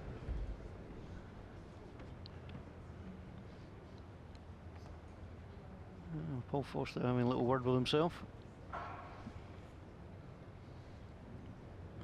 He's got a match lie at the moment. Les Gillett's trying really hard to come round here. One red. That's well played. Last bow. Your bow is 7 inches. Les's 5 inches past.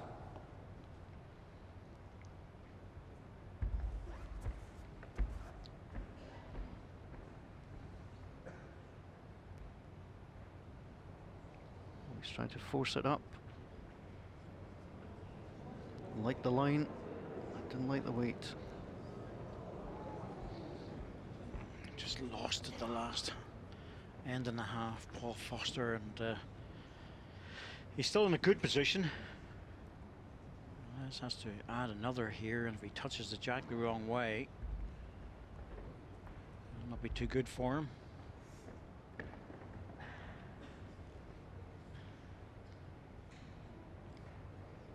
That's not there. I can understand why he played it that side, because he was trying just to draw up and drop into the jack. The more open side would be what Paul Foster's playing, and he knows one good ball here and he's in the final.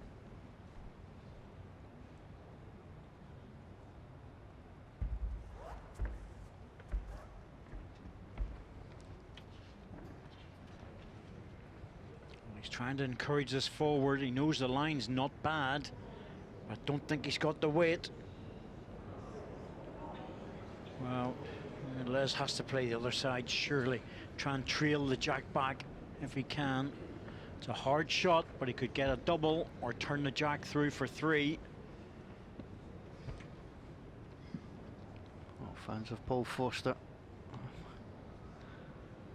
being put through the ringer at the moment, just not quite working for him. Les Gillett. Big ball. Doesn't look happy, dropped his head. Yep, that's why he knew he'd missed the line.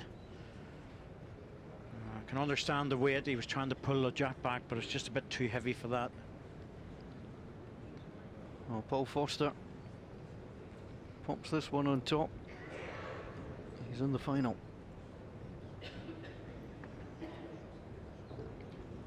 Can he finish with a flourish? Well, or will we get the final end? there's no danger for him, Paul. That's the point. He's got his own ball to turn over. He's got the red ball to rest on. He can certainly afford to reach this. Tell you what, he's a lot closer with this one. A lot closer. He likes it. He likes it very much. Paul Foster wants this to run out. This for the final. Oh, it stops short. One Les shot, Gillett Les Gillett. lives to fight the last end. Set score 4-7 after 8 ends.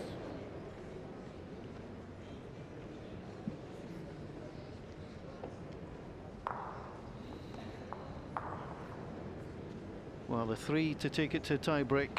That's what's facing the Englishman now. It has been a first set comeback, and now can he complete a second set comeback?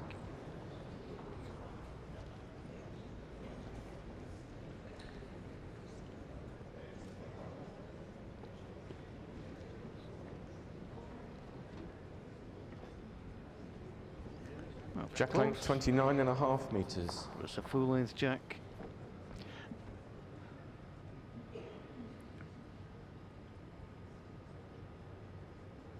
Good decision by Les. Go full length.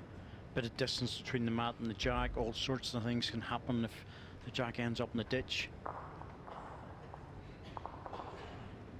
Trouble is, he has to be at least up to the, or close to the jack with his first bowl. Well, that's not bad. It's behind the jack. Always useful.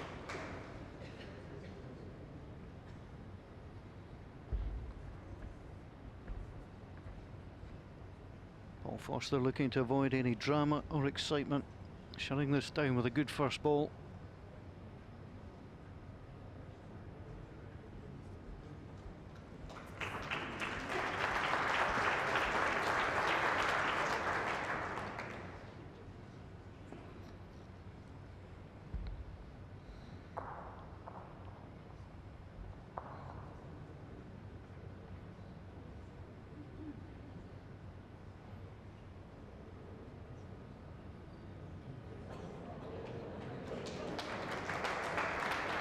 Wouldn't look too happy with that one, but it's ended up on the jack. Your ball, the gap is 11 inches.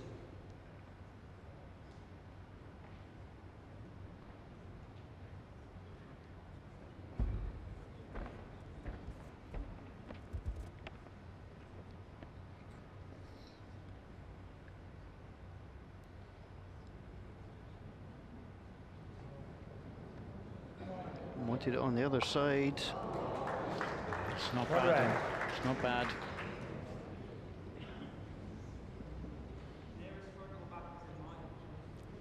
Nearest green one. Slightly favour the front one. How many time outs? Just the one.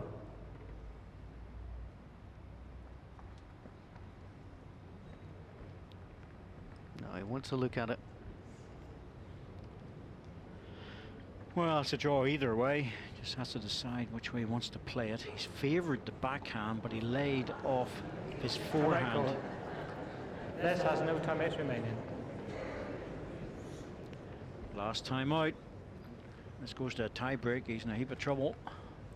So yeah, adding another one there. So, but he's been using them at such a rate. Well, that's it. He had a little smile with the crowd as well. There was a murmur just as the clock got down to 2 seconds. A little smile on the face of Les Gillett as he went and made the timeout signal. 2 balls each to play.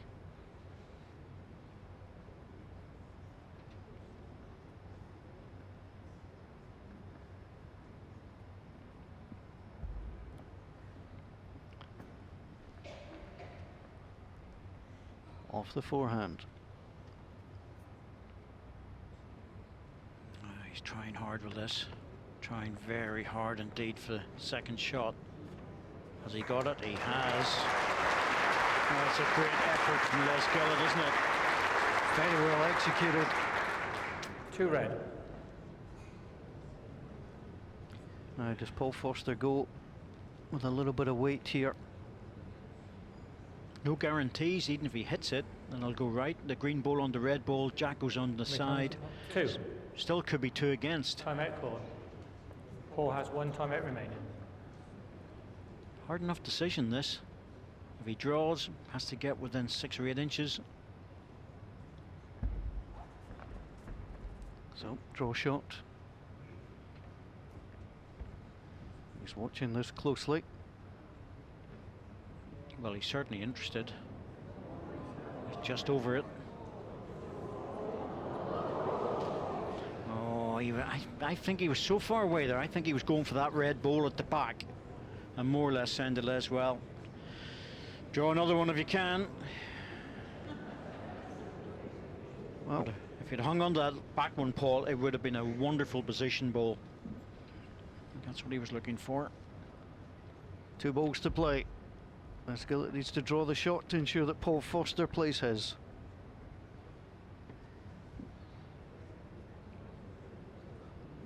Needs to be there. Oh, he's dropped it short. Well, he's not there. Perfect line, just didn't make the journey. 2 shots, so let's get it back to Paul Foster. Well, he matched them all the way. He'll be disappointed with that last ball. But it's Paul Foster who takes the acclaim of the crowd. and finds himself in the Scottish International Open final for the 6th time in his career.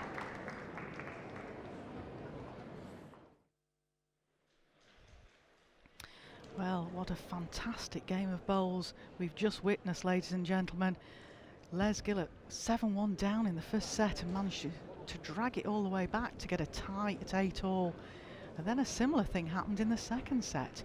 7-2 down Les Gillett and managed to even take us into the final end, where he needed 3 to tie the set to take us into a tie break. Managed to score 2 and just fell short with his last delivery. But what a humdinger of a game that was. It was blow for blow from those two gentlemen. Paul Foster just lost his weight at the back end of both sets, but managed to come out the victor in what a very, very nail-biting first semi-final here this afternoon. It's exciting times for the audience, quite a packed audience in here today. Just witnessed that first Scotland versus England game. Got more coming up for you this afternoon. Of course, we do thank our streaming coverage is brought to you by First Containers UK. And if you can't stay with us this afternoon, hopefully you can on either the YouTube or Facebook streaming, you'll be able to pick up all the news and results on worldbowlstour.tv, our website, and it's there to go for all the future information about future events as well.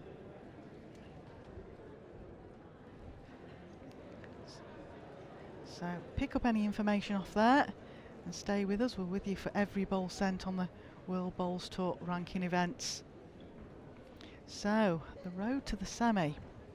Here we go, folks. So Stuart Anderson versus Greg Harlow is your next game up. Stuart Anderson beat Mervyn the Swerve King in the quarterfinals, and Greg Harlow took out fellow Englishman Jamie Chesney.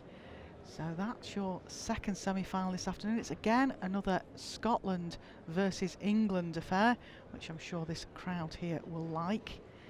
And we've got some interesting head-to-heads again with these two players. They've previously played 4 times. Greg Harlow's won 3 of those. And previous title wins, well, it's a bit similar to the last game we saw. Stuart Anderson's only won 1. It was the World Singles back in 2013. Greg Harlow's won 7 titles. World champion back in 2010. Great record, Greg Harlow. World number 1 at the moment. Our other head-to-head for you is always interesting on total matches played. Greg Harlow's played 175 games on the World Bowls Tour. Stuart Anderson came in through the PBA system, won through and got some ranking points and got himself into the top 16. He's only played 69. Greg Harlow, total wins, 121 wins against Stuart Anderson's 42. Amazing statistics there held by the WBT. And of course, for every game we have match officials out there for you. There's just 3 with us this week, and they're working their socks off out there to bring you this game and keep it all under control. And for this next game we have Francis Fletcher as marker, Dan Blewett is the umpire, and Mike Davis moves to shot clock. Like I say, interesting game on the cards now. We've got the world champion of 2013 versus the world champion of 2010, Stuart Anderson, world number 8 versus the world number 1, Greg Harlow. So we'll just be a few minutes away from the start of that game. Continue to watch and we'll hand over very, very shortly to the BBC coverage. Enjoy your game, ladies and gentlemen. Have a good afternoon, and I'll speak to you after the game.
I think all of these World Rugby Tour events, I mean, we all want to start really well.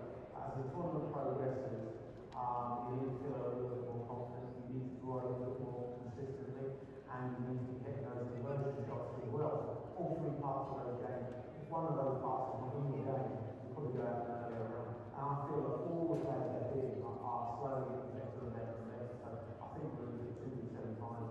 Yeah, of course, especially when from this year versus what we can do, or what they think is the worst line to come up to watch it. And you work on Russell Davies and always want to work on it. So obviously now the light to be in the semi-final once more, and Stuart Anderson. Stuart is a different player to Jamie. He can play the shot, you know, very easily. I've seen him play all the time. But he does custom draw on where Jamie's very quick to pull the trigger and go quick. As I said, the way he played before the final, you know, I would step up my drawing. Yeah, but then what we need to do. When that's the things running back and back here, so, you know, just put the play that came up here, and the thing going in my side, but then goes into that, and then, you know, to be honest, I've always worked on the a fantastic record. I've been lucky enough to win 3 times. I believe I lost a couple of finals as well, so I've had a couple of first-ever exits as well, by the way, so, you know, mixed bag, but overall, my experience has been very good. Good class, and everything is really positive class, so I'm happy to be here to contribute.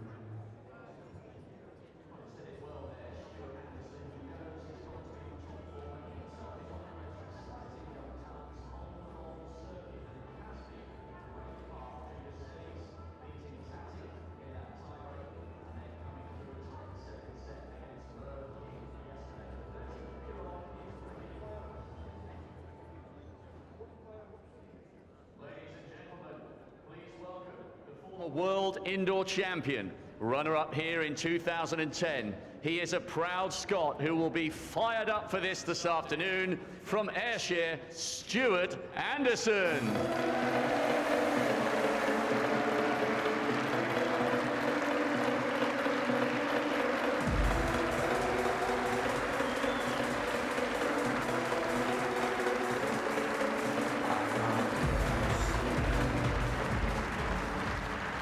So what about his opponent, a player who so often finds a way to win from difficult positions? He's turned 50, but he's still flourishing. A couple of tie breaks in the first and second round, and then he denied Jamie Chesney yesterday in the quarterfinals.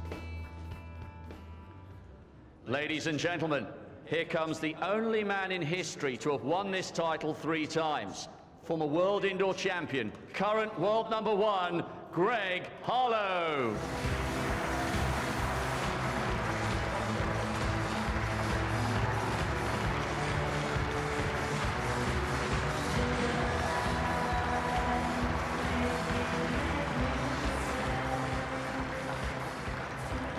Well, this is such a hard match to predict. A great sense of anticipation. 1 Scot through to the final. Will it be 2? Let's rejoin our commentators, David Corkin and Paul Mitchell. Thank you, Rob. That was an enjoyable semi-final. Let's see how this one goes. If you're going to win a tournament, you've got to do it the hard way. That means going through the #1 player, and Stuart Anderson has to do that here, up against Greg Harlow, who's always enjoyed playing in Perth. Track length 29 metres.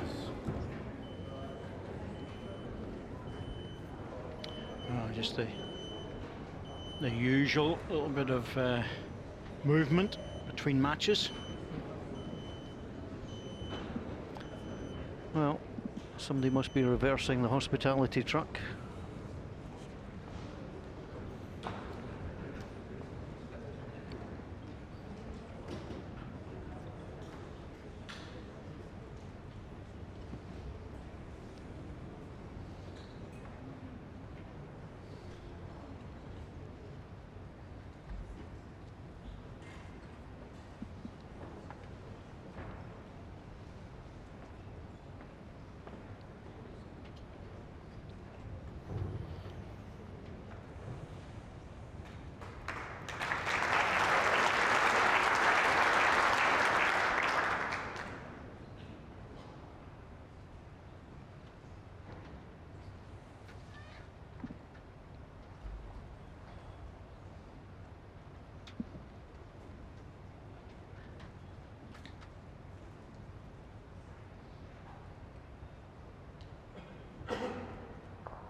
Two red.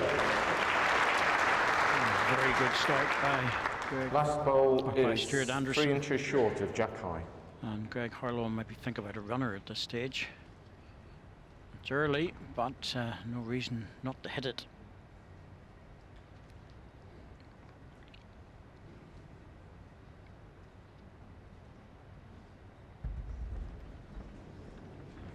Gets it away well. A few murmurs from the crowd, perhaps surprised he's gone for it this early, but that's why he did so.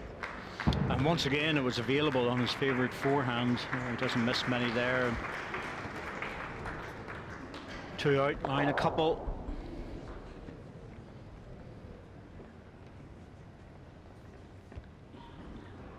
Well, the early hard work. Two green.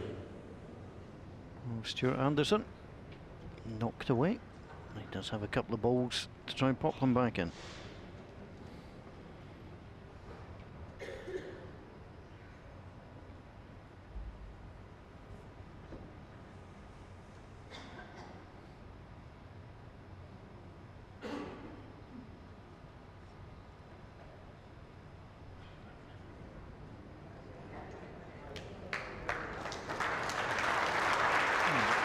One red.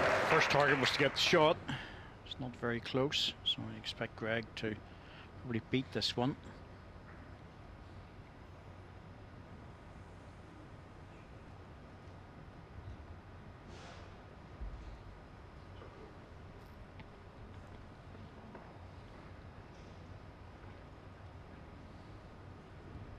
Well, that flirted with the very edge. So that means that his line's going to be very good. Also might pull a bit of weight off, and it has. One red.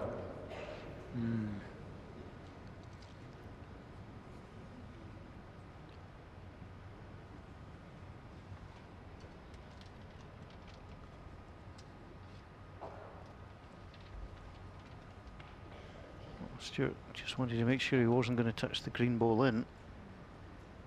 So he's come the opposite side. It's fairly wide though. Just overplayed the weight. One shot, Stuart Anderson. But he takes the opening end.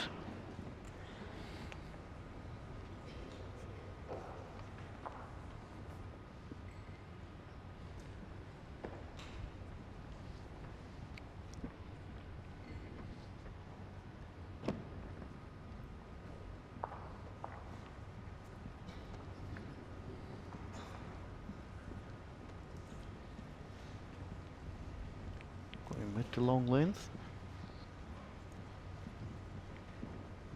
Jack length 26.5 metres.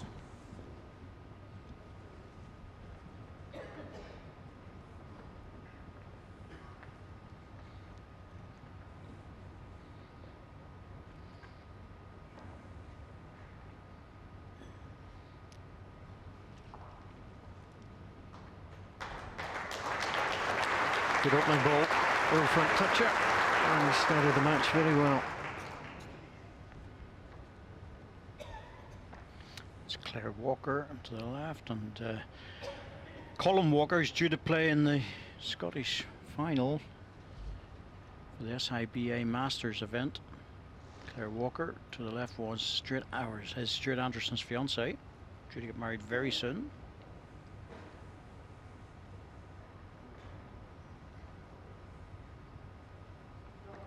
Five-inch gap, shot hole.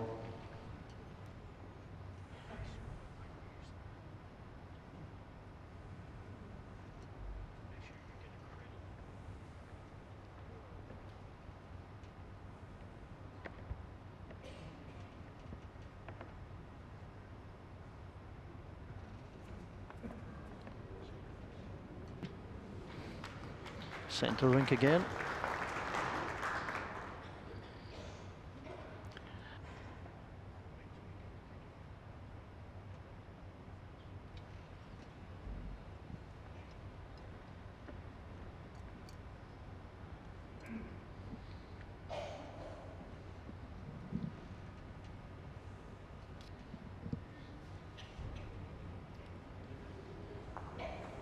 One red.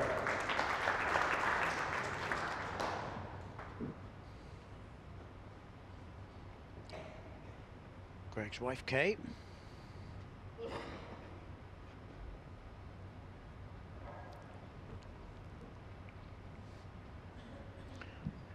Stuart Anderson just trying to get past the green ball.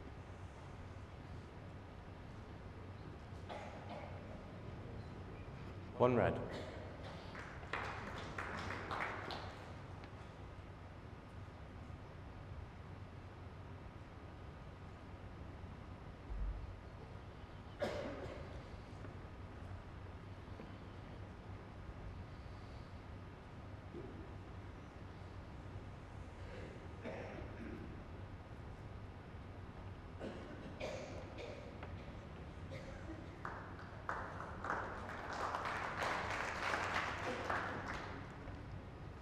Good effort, still one red.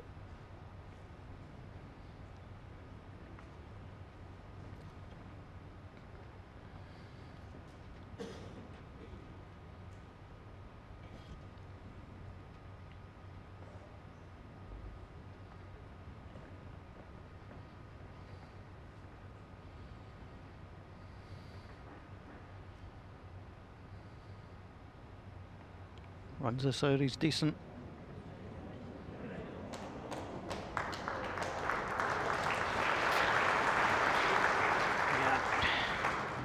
He's been a bit unlucky. He's a bit unlucky to the point where he hasn't added another shot, and he's left a massive help to Greg. Oh, that's interesting. He's on the inside. Well, he's right off the mat virtually with his everything but the toe to hold the ball up, looking for the runner. Interesting choice of shot. Well, best back position. Greg. One shot, Stuart Anderson. Stuart Anderson picks up another single. Set score 2-0 off the two ends.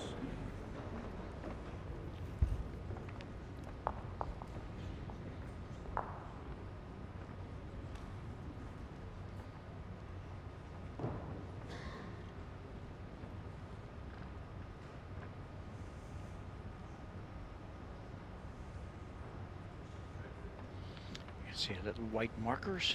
Jack length 27 metres. Help to center the jack, but also tell you the distance that the jack has traveled, which is a major help for the umpire to call the jack distance. That's what they use.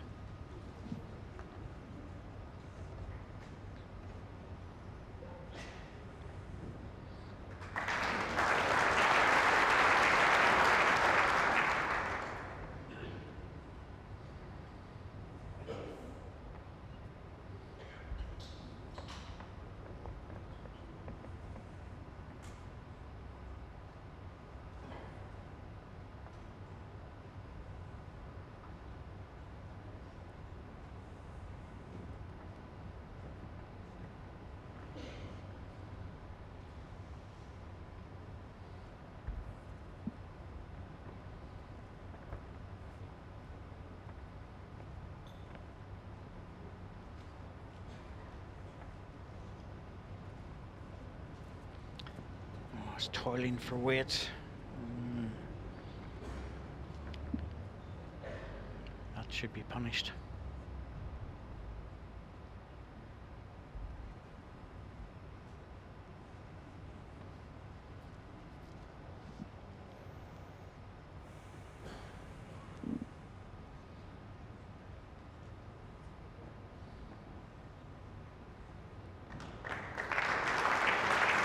One green. And it was, good reply Last ball, from Greg Harlow. 7 inches past Jack high.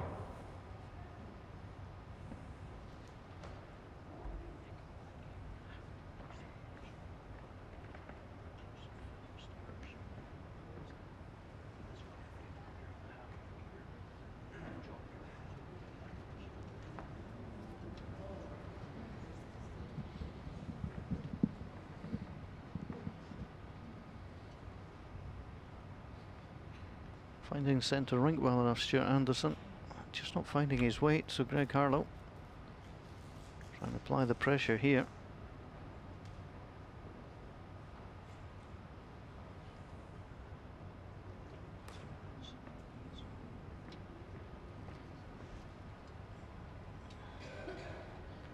One green.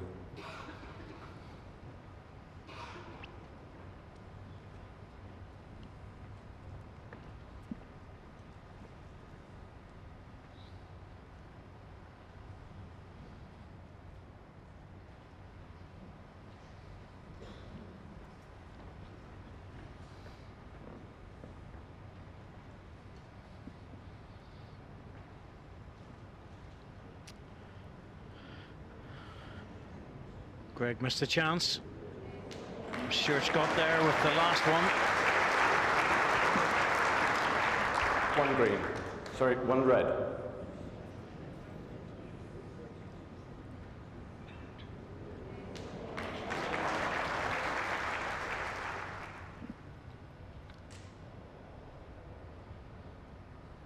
Well, there may have been some chalk put on that inadvertently. It's not going to make any difference.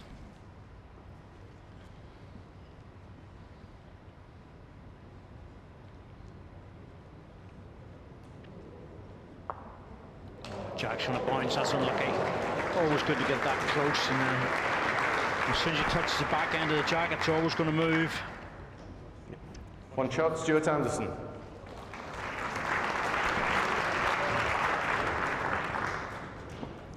Set score 3-0 after 3 ends. Well, we've had lots of tweets this afternoon on the hashtag AskCorky. As you see, the scoreline of 3-0.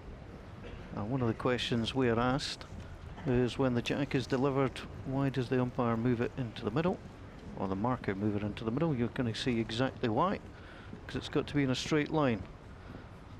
So it's slightly off the white marks, and there's the Jack length 28 metres. tickle of the jack to bring it into a straight line with the mat, right in the middle of the rink.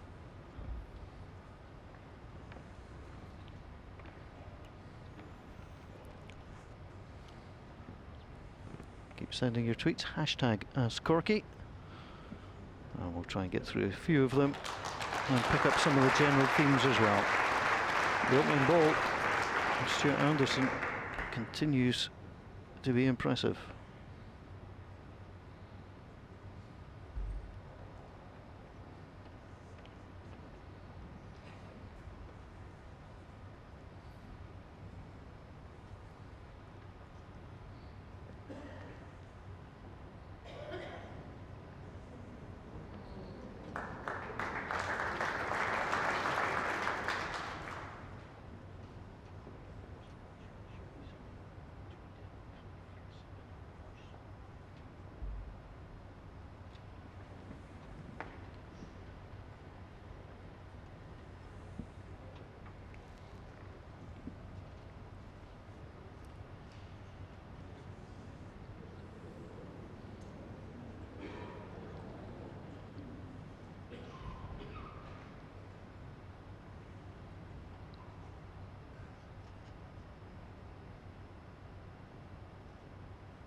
Stuart Anderson coming up to have a look at this, because there is no doubt there's room to come around it on the backhand.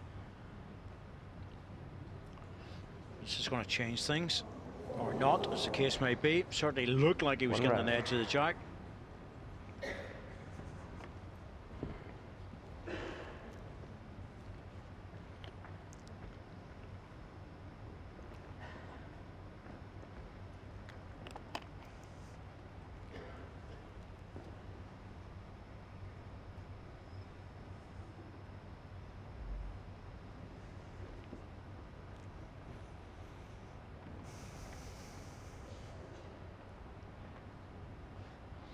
He's certainly making sure he's reaching this time.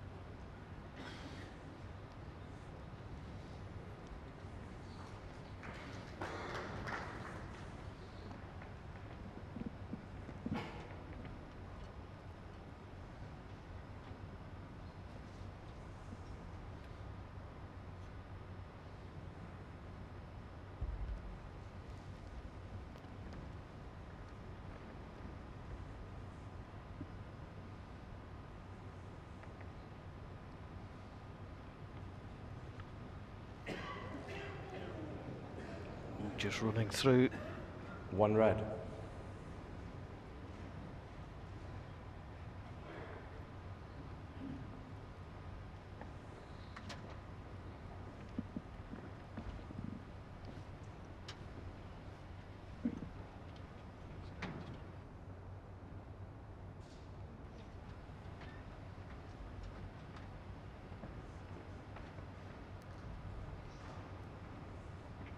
Straight back to trying to make this a double if he can. Dropped it short. Some way short.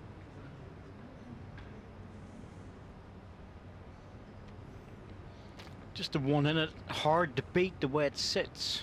I wonder with Greg Harlow, be tempted with this one. Be very unlucky to take his own ball out, but it would be very costly if he did.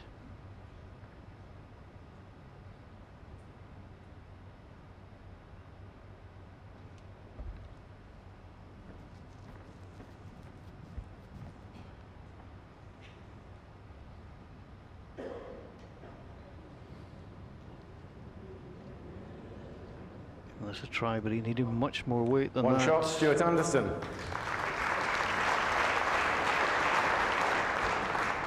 Well, it's all Set score singles, but 4-0 all going the after 4 same ends. way. A positive start continuing for Stuart Anderson.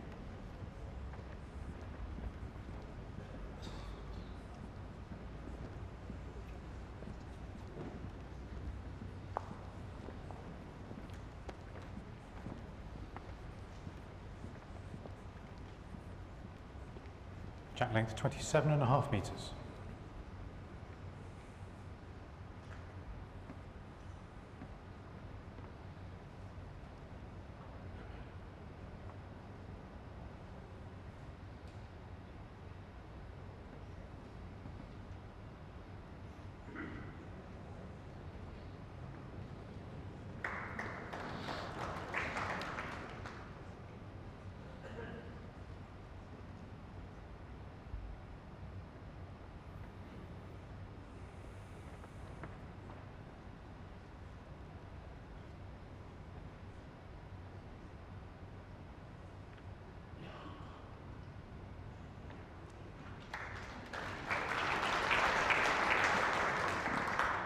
The usual correction will be expected.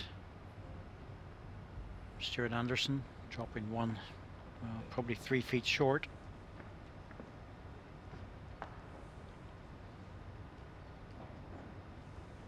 Needs to run though, struggling again. Just not getting in front there.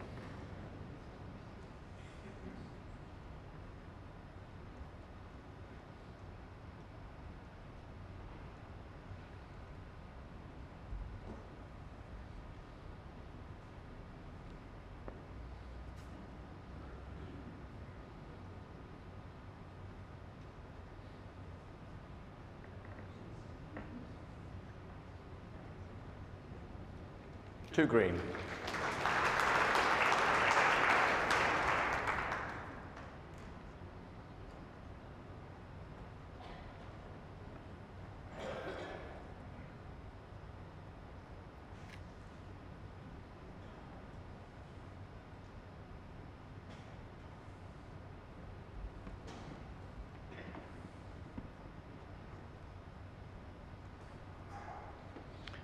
He's certainly a lot wider with this one.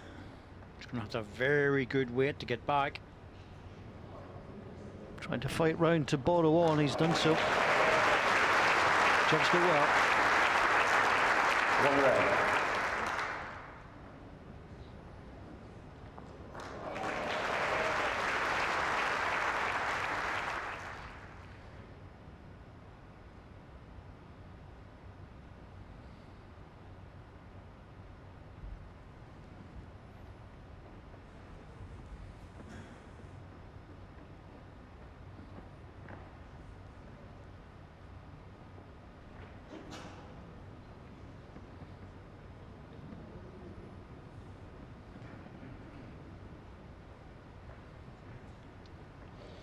Well, it's a hard enough target.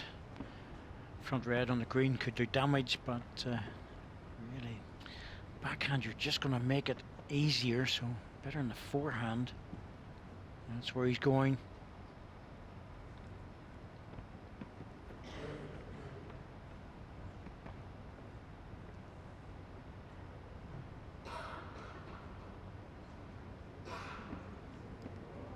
Runs this out, he's well played. Doesn't want to touch it too much. No, that'll do. Well, that's a lot better. That really is a lot better. 2 red. Hard shot to draw out of, but the front plant is available. You see it there, red on the green. Would do damage. Hits the outside of the red ball. He could also flick the jack across. He's coming down to have a look at it. Here's his first time out as he wanders up the rink. Greg Harlow. Timeout called. Greg has 4 timeouts remaining. He's looking to see what the angles are on the front plant. I'll just let him have a look at it first.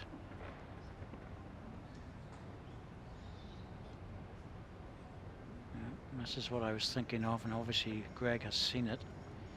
Just to get into that. Now, if he does, the green ball will go under the red, the jack will then disappear and come back out to here, and that's the only way I can see of him getting the shot. Truthful.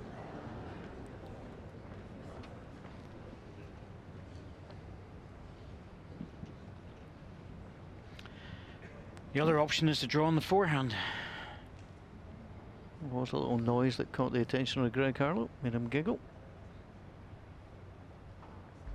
That's what he's going for. Difficult shot to play, because he doesn't want to catch the front red ball incorrectly, and that's what he's done. Yeah. Needed to hit the other 2 one. shots, Stuart Anderson.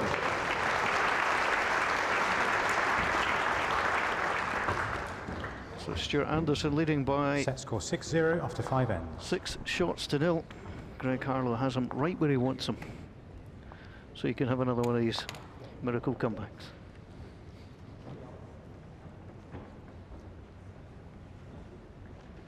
Thanks for all your questions on hashtag Ask Corky. Actually, this one coming from Grant Campbell. Corky, this for you. Out of the guys coming through the rankings, you know, Messrs Wilgris, Martin, Stepney, who do you think will be the first to win a World Bowls Tour singles Jack length, out of 27 those coming metres. through?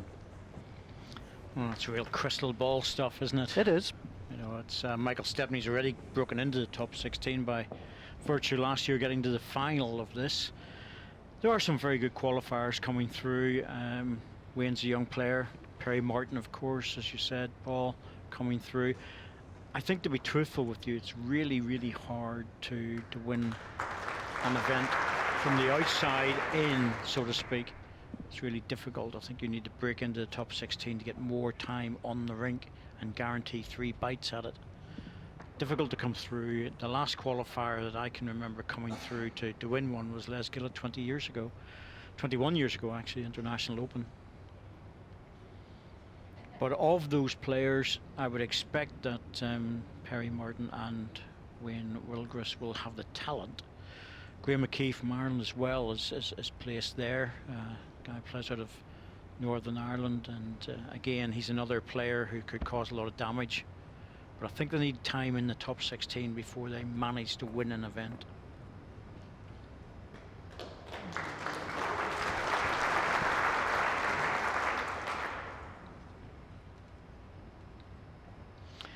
Yes, the big advantage, of course, as I was saying, is being in the top 16, as you get all events, and that gives you 3 bites at things. That's exactly what happened to Mark Dawes.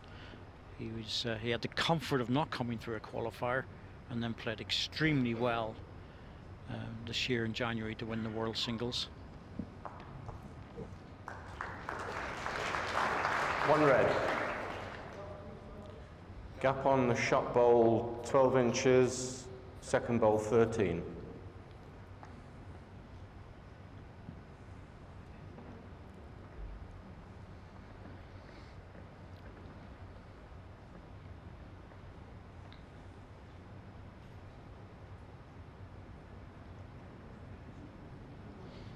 Not going to get the brakes on in time.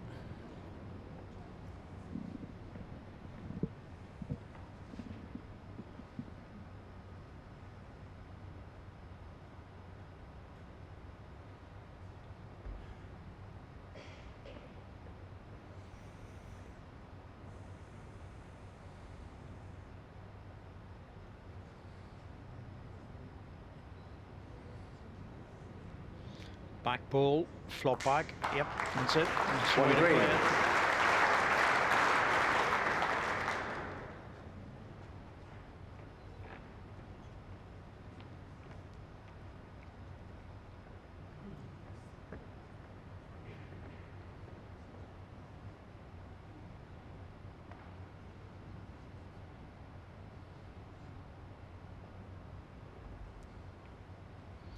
You very rarely see a player moving his last ball onto the forehand or onto any opposite side after 3 on one side, but Stuart Anderson trying it this time.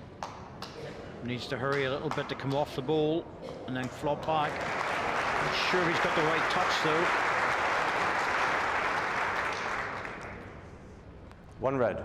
Nope, just there. Francis Fletcher has 1 confirmed red. it. David Bryant was a great man for doing that. 3 balls on one side and then draw the shot on the forehand of the last ball. He could break your heart. Timeout called. Greg's going for a timeout.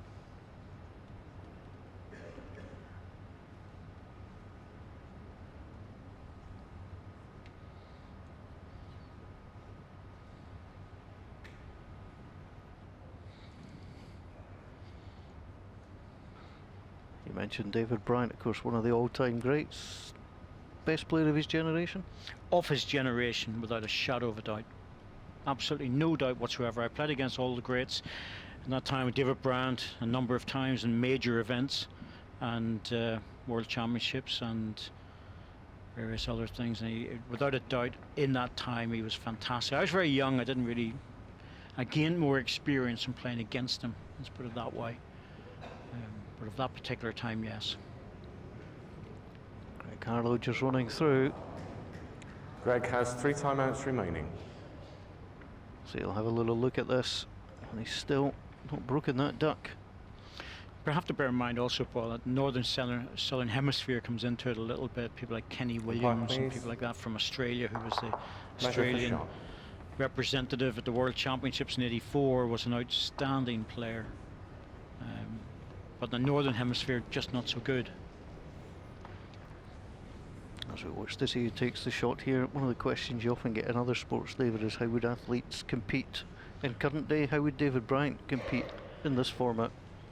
In attitude and behaviour, he really was the first truly professional player.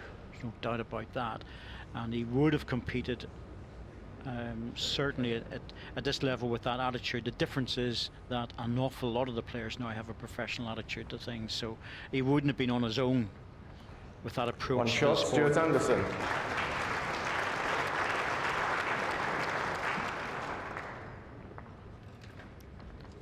Well, it's been some start. Stuart Anderson, 5 singles and a double, and Greg Harlow is seeing this set slip away.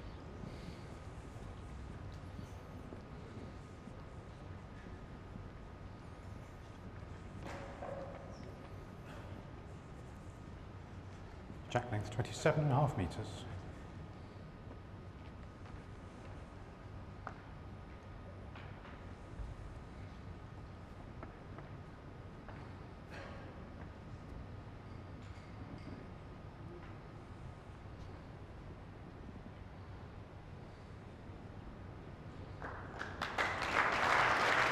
Again, the first ball from Stuart Anderson. Greg Harlow right on the mat.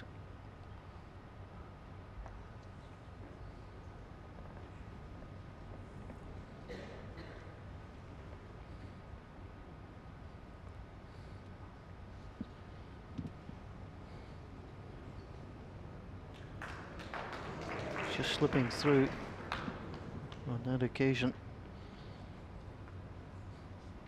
Well, no player so far in the tournament has not registered a shot in the set. David Gurley came close the other day against Les Gillett. I think it was the 7th end when he finally scored.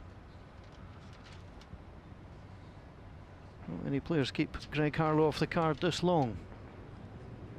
Stuart Anderson's intending on doing so.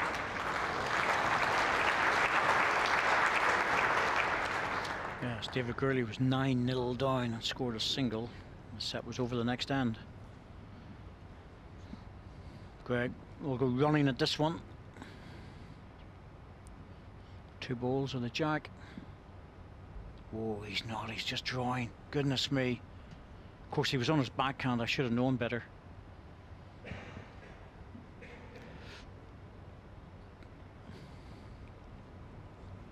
Fighting its way back. 2 red. Oh, they're in a good position.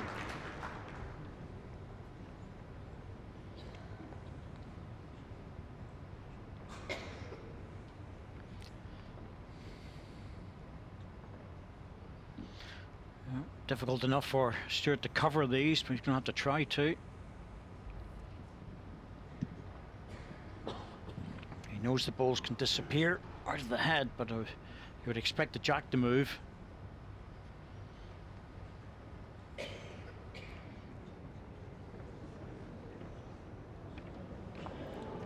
Three red.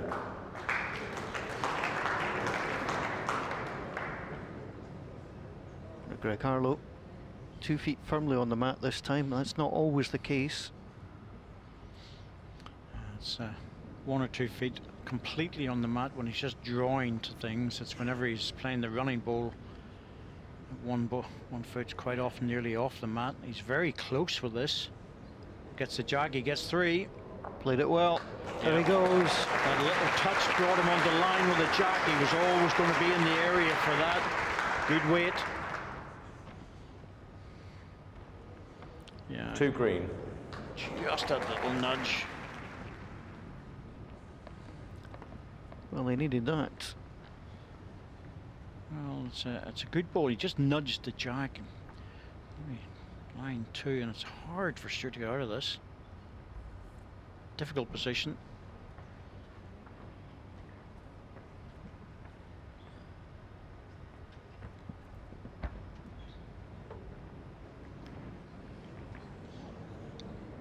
For a little bit of pace on that. Well, Greg can afford to be up to this. He can afford to turn his own ball over, make a 4, and all of a sudden he's on the charge for the last 2 ends again.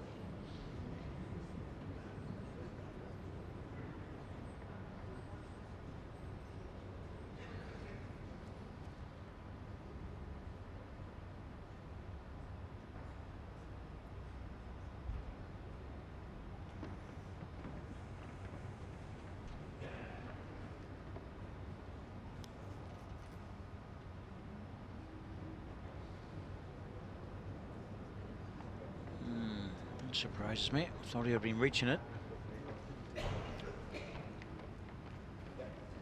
2 shots, Greg Harlow.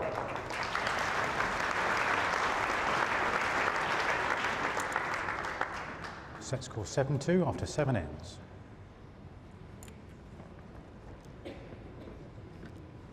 So Greg Harlow gets himself on the card and the comeback begins.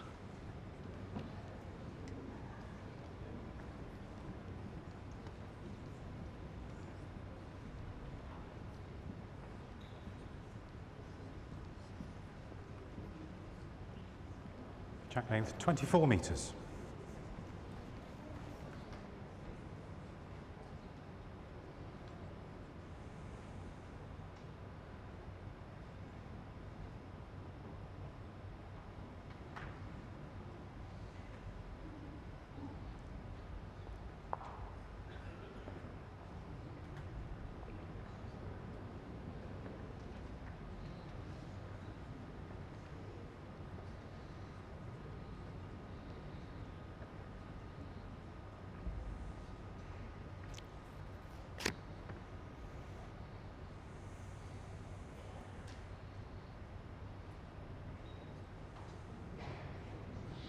Well, new Jack left Matt out, and both players struggling with their first bowls.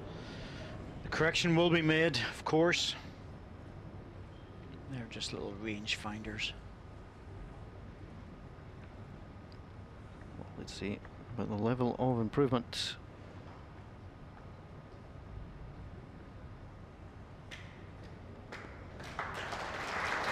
Looks better.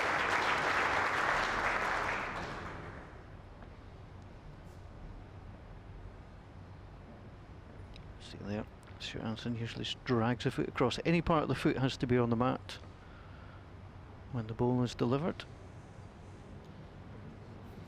And it is legal. Just running through there.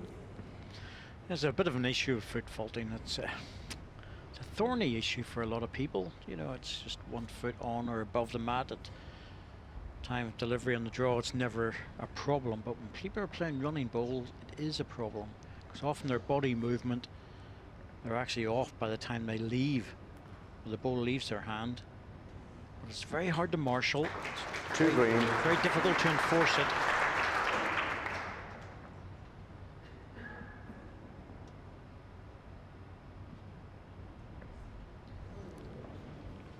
He's going to try and drive the green ball off. He comes, looks good. Got one, it's not bad. Greg's got one ball left. Stuart Anderson will be very happy at the moment. There's just a one down. Expect him to be two down shortly.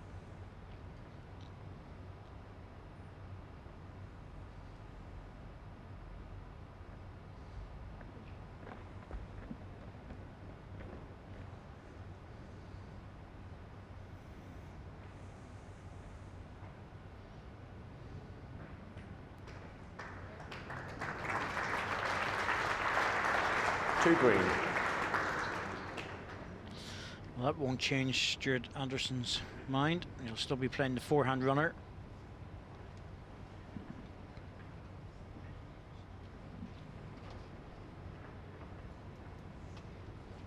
Timeout called. Stuart has 4 timeouts remaining. He gets this absolutely right with that ball first. It's the closest ball first, and then the second one, both of them will disappear. Jack's also good for him. He's got the back position, but he has to make contact with something.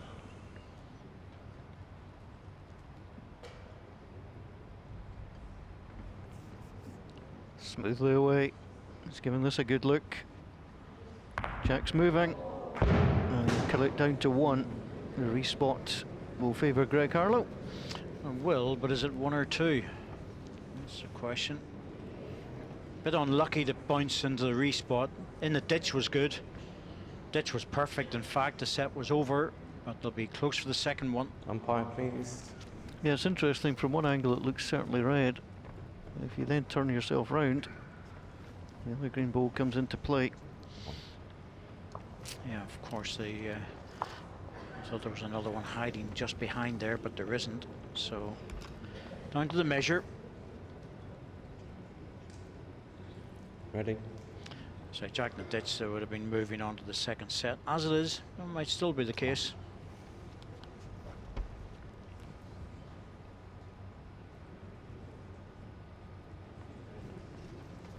Looks like 2 green. See if it's 1. 2 shots, Greg Harlow. Well, he keeps the set alive, Greg Harlow. Couple of 2s to close the gap. Needs to up that for a 3. Yeah, Jack in the ditch was really the ideal Score solution. 7-4 You know, after it's, 8 ends. if it had been just 1, I think that was more or less the set. Simply because it's so hard to score Length 24.5 metres. full house in this sort of game. Quality's too high for that.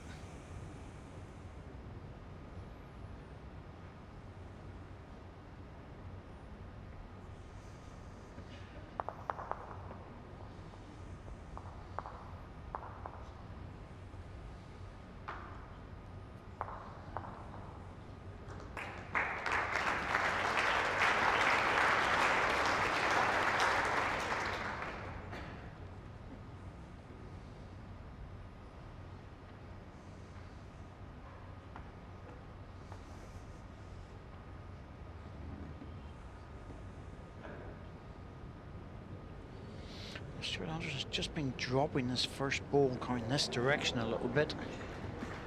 If you think the last time he had 4 Thank you. number of short bowls, and he needs to make sure he's reaching.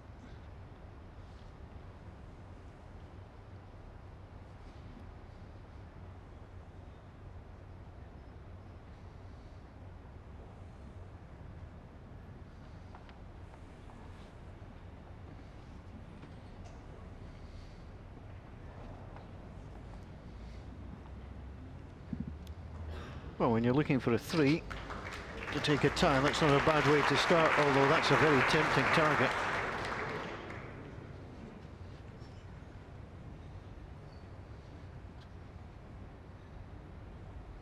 Yeah, he was always going to go for that.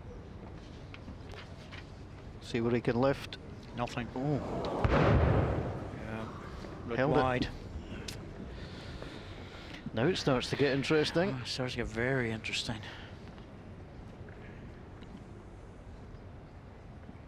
There's been a number of comebacks on the Scottish International Open. Are we on the verge of another?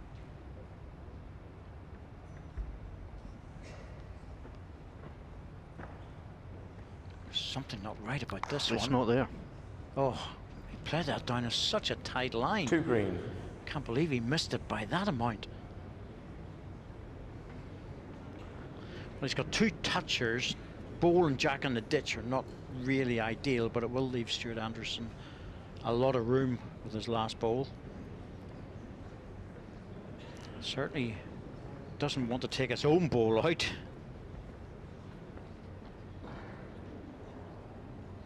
He's just drawing this. Try and draw a really good 3rd shot.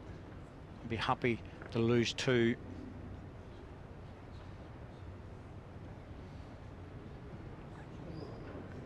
Needs to tap the brakes. Round he comes. Oh, this is a very good effort. Needs to drop. Played it well.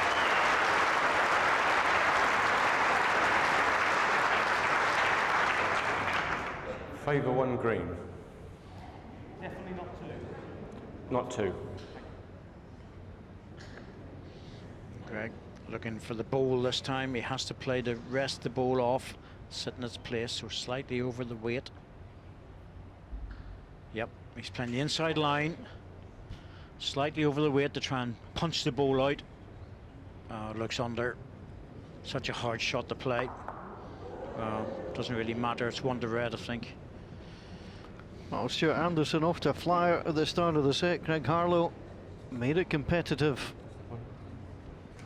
1 shot, Greg Harlow. First set, Stuart Anderson.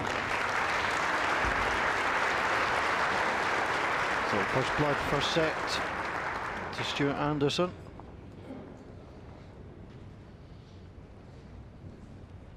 Fourth Scottish International Open semi-final for Stuart Anderson. Looking to even up his record at 2 apiece. Takes the opening set. That's Stuart's dad, Billy, right in the middle. Trying to watch his boy, as he often does. Travels up to Perth when he can. Yes, goes down to the World Jack length, Championships whenever 26.5 Stuart's still metres. involved as well.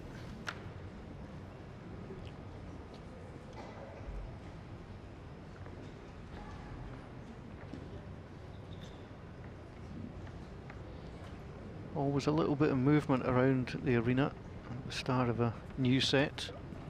Somebody did suggest and ask Corky if an announcement is made to ask people to stay seated. Generally it's just accepted, that's what you should do. There's always somebody who thinks they can nip down the stairs and out. It's further down the steps than they think. Yeah. That's all. And the guys are pretty quick about the turnaround as well. It's hard to sit in the seat for a length of time, especially if it's a 2nd or 3rd match.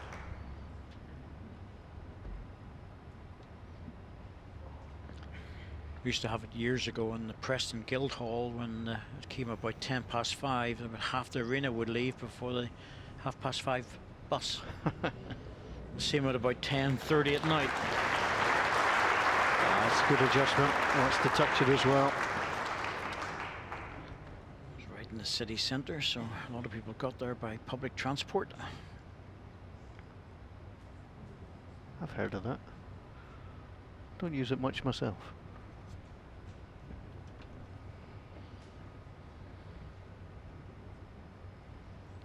Walk where I can.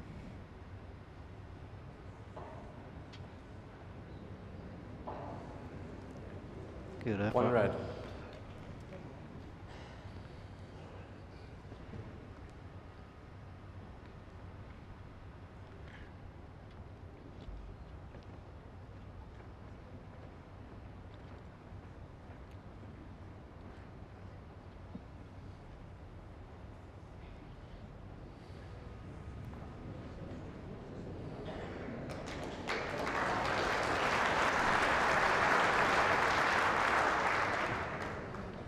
Two red.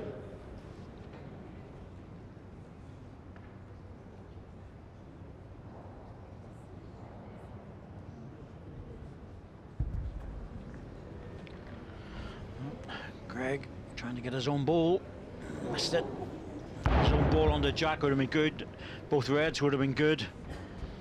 Doesn't miss too many on his forehand.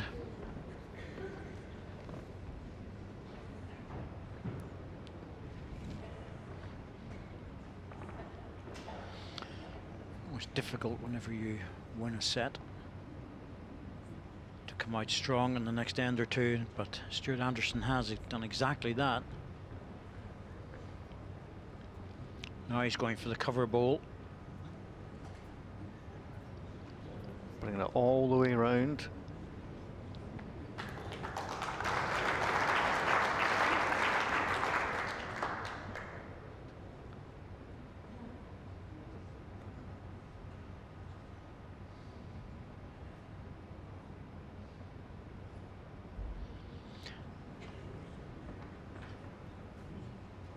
Not worth the risk anymore.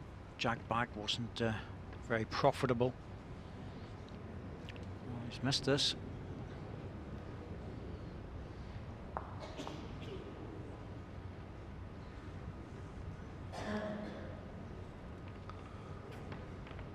It's almost that horrible task. You've got to come up Two having shots, missed the Stuart shot Anderson. and then give the count away.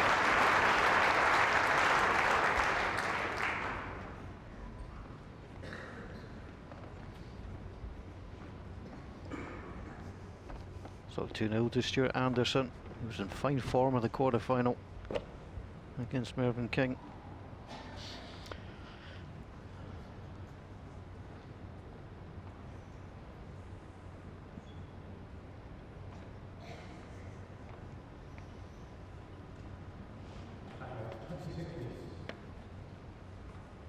Well, Stuart was bothered yesterday by a sore knee.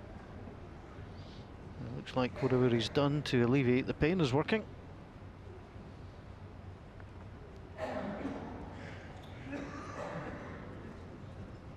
Good strong neoprene strapping usually does the job. But, better if he doesn't need it.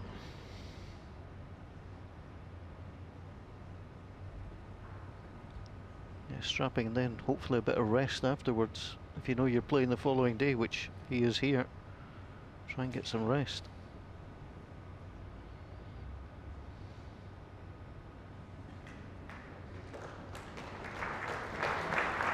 Your ball, 2.5 feet, Stuart. So our first ball again on the backhand in this direction away from the commentary box. Just pulling up with his first ball.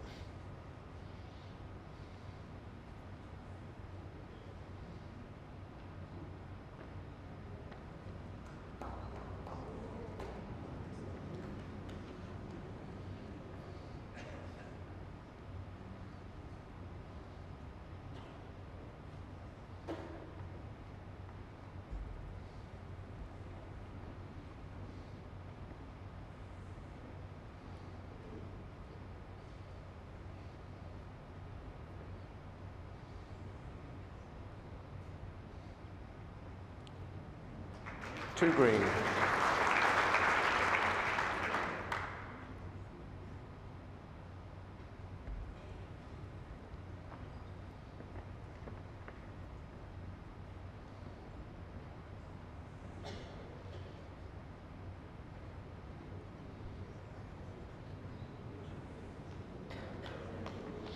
Still a bit heavy, but One red. it's dropped on the green ball. It's good enough for shot. Still not close enough, I think, to win the end.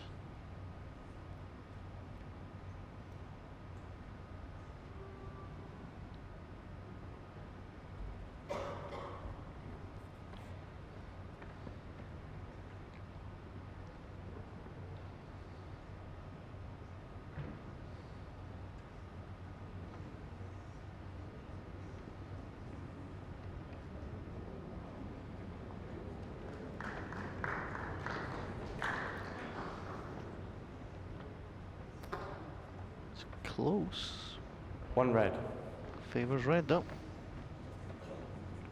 Straighter on ball often gets the call.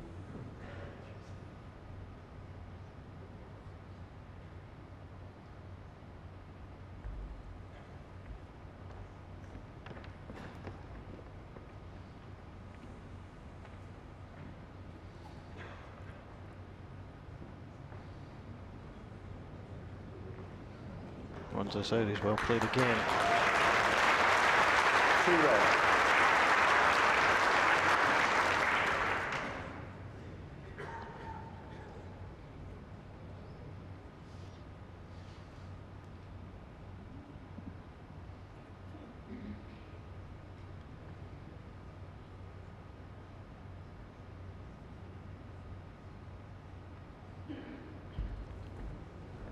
Running shot off the forehand. Right. Actually, I think he played that off the backhand. It's one of the rare backhand running balls that Greg's played. I just presume you see him going to drive, you think he's going Absolutely. off the forehand. Absolutely. That goes on to the respot. Well, there's One shot, Stuart Anderson. Cut it down.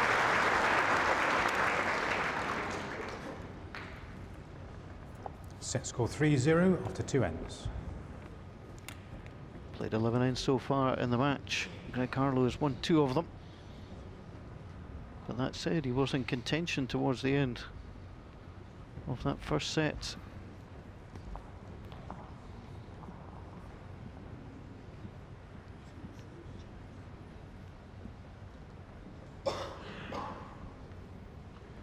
Jack length 26 metres.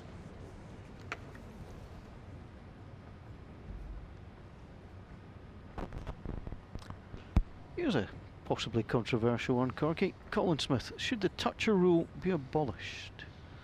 That's an interesting one, there's no doubt about that. I don't really think it's been discussed too much. There's been some strange rules brought in over the years, and I think the fact that the toucher, you know, it's so rare and so important, in fact, that I think it's worth saying. But it's really what you're doing is, and I am thinking about this, but what you're really doing is saying, look, you've got a toucher, and we're going to give you a slight prize for that.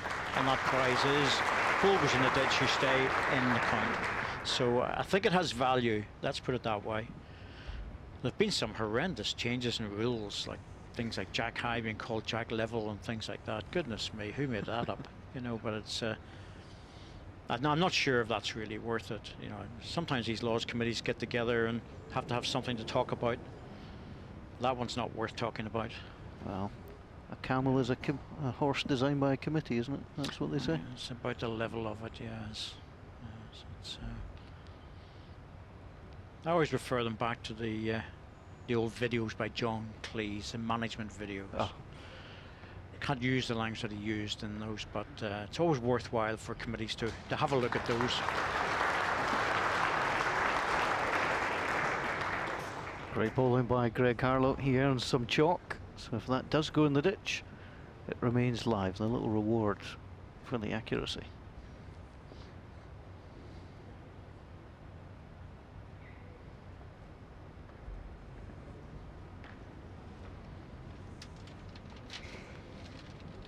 Just going to get his own one. Oh, a little spin back. That's the run through, but fortunate One there. green. He's managed to actually move the jack back, and it's only Stuart's one back now. bowl, 4.5-inch gap. I'm not sure fortunate was the word Greg Harlow was using. Well, that's all part of it, isn't it? Indeed, but once again in the target area.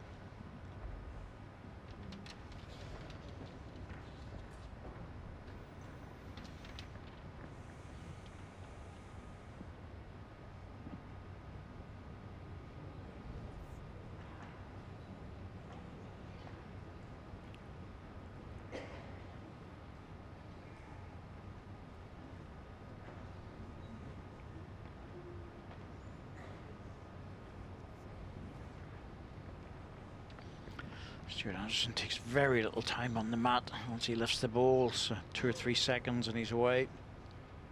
It's always been that way.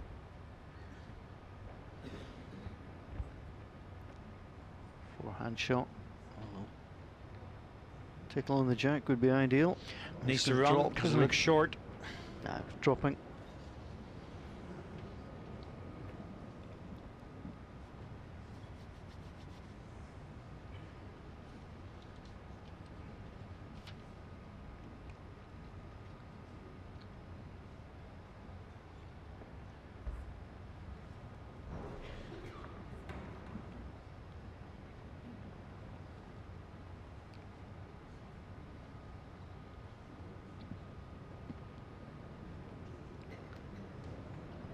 What an effort that is. Oh, he's made the 2. Super shot. 2 shots, Greg Harlow. And he'll accept the 2. That was brilliant. Absolutely brilliant. Set Little score rest on the 3-2 back after red 3 ball. ends. Or take it and hold it.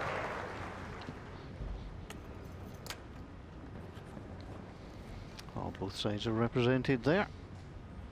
Watching on, supporting either bowler.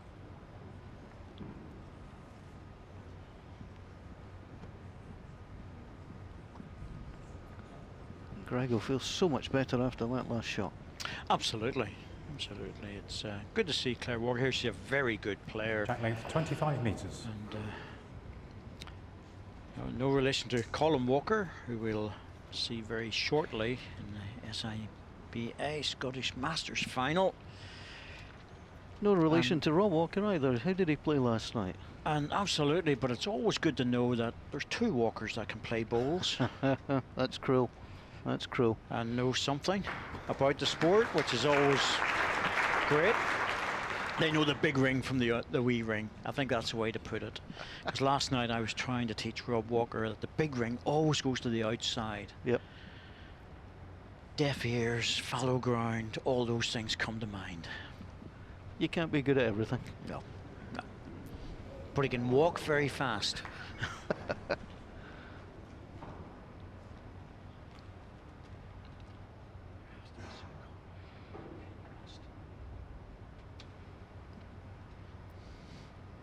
So Greg Harlow going to get this in just to start to put a little bit of pressure on Stuart Anderson. His ball fell down. He's way past.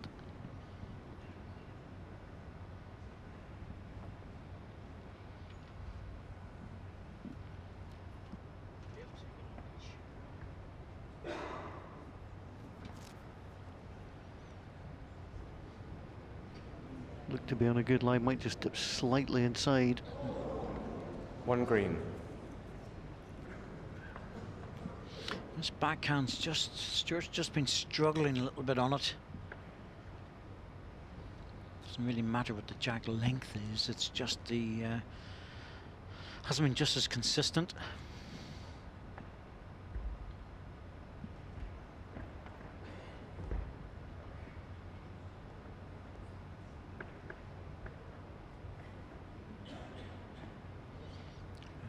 Again, this one's slipping under the jack, but the weight's good enough to make it a double. 2 green.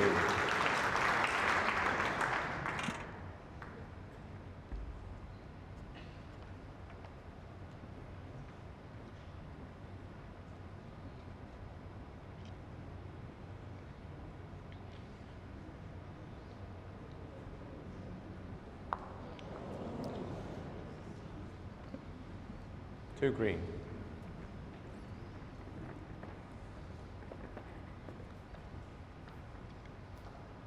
These sort of ends are very difficult, very nasty, because you've got holes and gaps, if you go for a damage limitation, you take one out, but you're going to lose the shot. A lot depends where Greg Harlow puts this one. So if he offers up an opportunity for Stuart Anderson.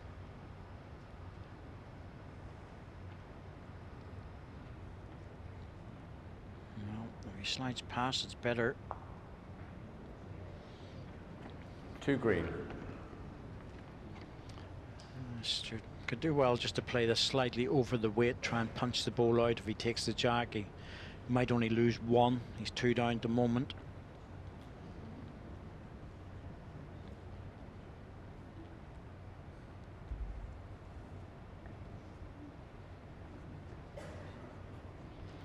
Tough shot to draw it.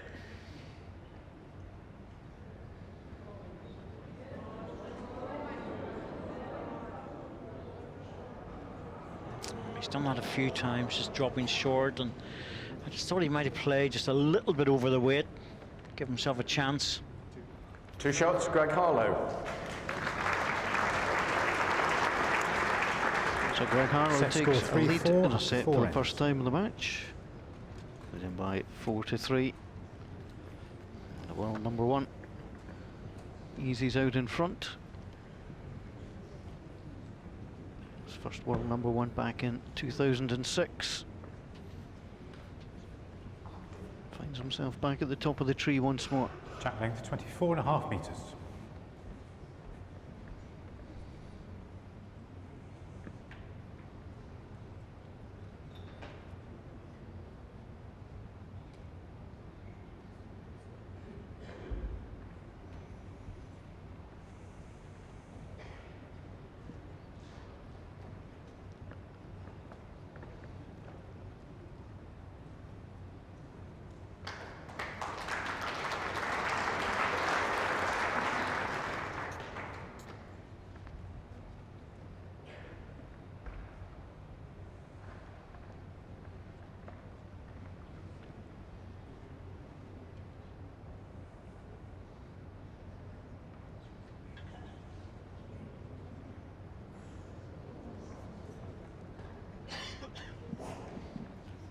On green.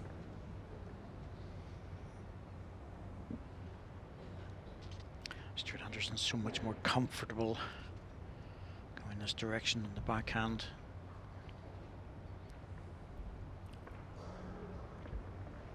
But Greg Harlow's just showing signs of coming into much better form. Back-to-back doubles.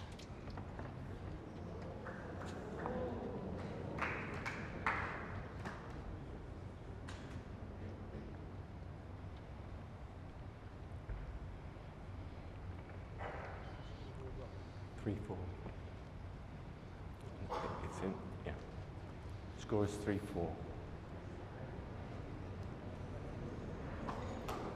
It's done well. Yes, he's just missed the jack. The key to that was he going to get too much of the jack and push it towards the green ball? 1 red. Now this would be a normal shot for Greg Harlow to run it on the forehand.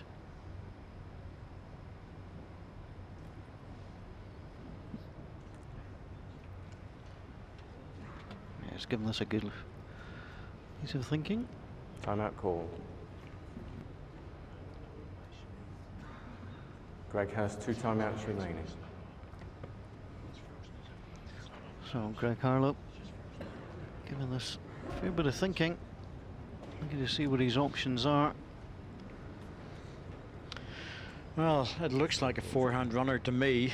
You know, it's Greg's got the toucher to come off on the shoulder. Take the jack. Jack clean's good. Even jack out in the respot. It's not too bad. Well, at the angle, he's going to play this very controlled, if at all. Very controlled. Just going to try and draw it off.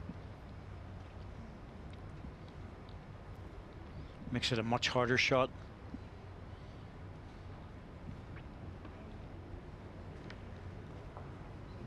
Just not coming back as he'd hoped. I could see what he's trying to do. He's just trying to drop inside and pull the jack through to his own green ball. 1 red. It's a difficult shot in comparison to the runner, the way it sits at the moment.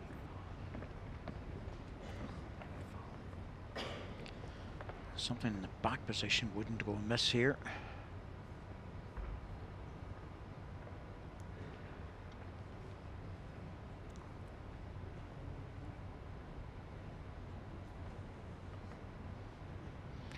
Well, if you're not putting the back one in, you might as well try and get in the way, and that's... 1 red. Well, it's not really in the way, but it's certainly not going to help. Or at least I don't think it'll help, Greg. It's hard to tell.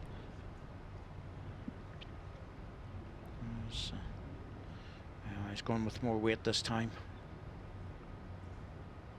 Surely.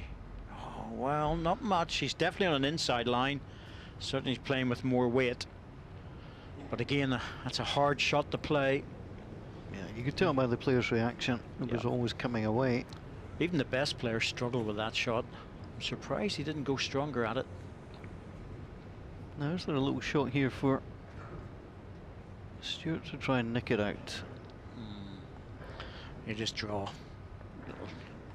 Little touch on the jack would be good. Be very brave to go for the bowl. Doesn't need to in the context of the match.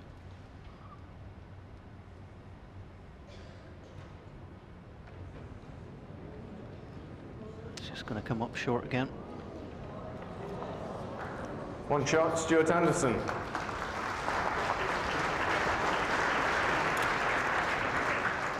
Sometimes the Set best thing you score can do is not to 4-4 do any for 5 damage end. to yourself. But on that occasion, happy to go and get the equalising shot.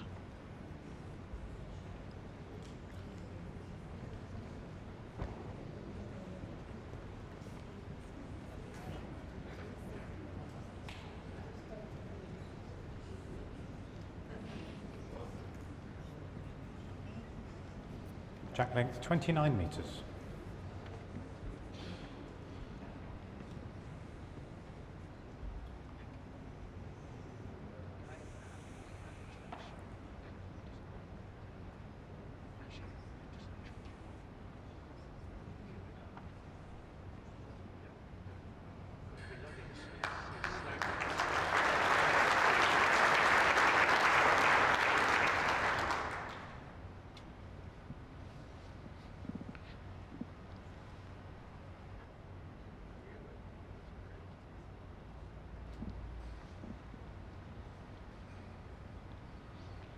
Better first ball from Stewart.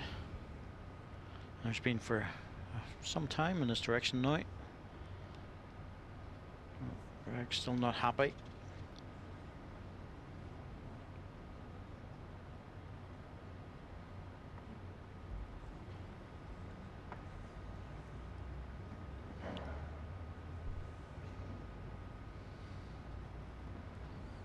Turned his back on that one quite early.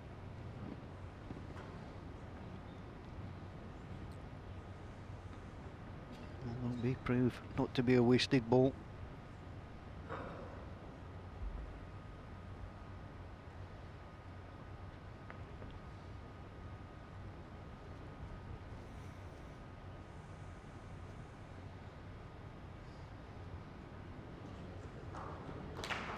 Here we go again.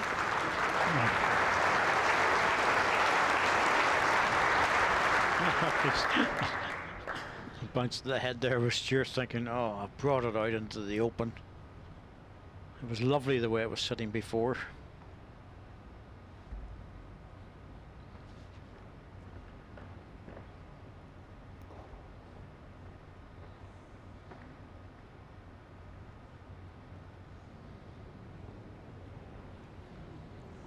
Two red. Half-inch gap. No reason why Stewart shouldn't play away at the backhand. He could tuck the jack in on the forehand if he wanted just to hide it again. Well, that's what he's going for. If he misses it, and just come behind.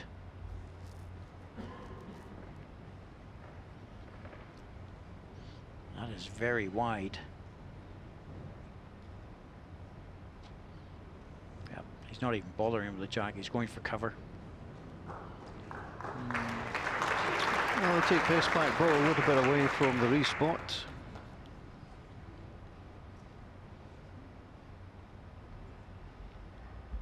It's not the shot he's playing though. He's just trying to arrive into the jack. 4-all, you're talking about scoring 1. Don't need multiples. Nice to get them. Give that a good go. Just wants to try and get more space as well. Still, oh, he's opened it up a little bit. Stuart will go now for the draw. Try and turn the jack if he can. He's got the cover ball in.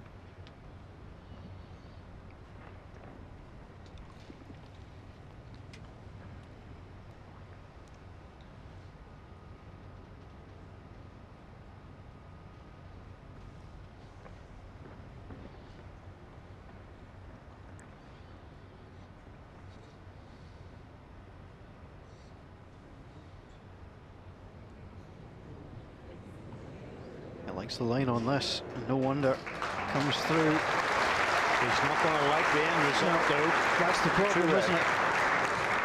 Nope, there's the shake of the head.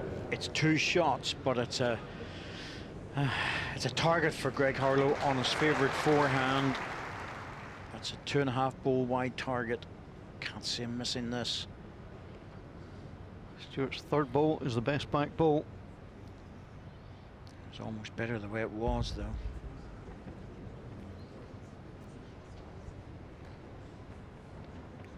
Holds its head up, got that clean, and then wanders away with it. Oh, that's a great kick. It was a walk on certainty, but 3 shots, Greg Harlow. he knew once he got the split, he was going to pick up the jack for 3 and played it beautifully. The split was the key to it, but nudging out the other ball, and it made room for the jack to come through. Perfect ball, but a brilliant result. To be fair, he knew that result, and we could all see it was going to happen.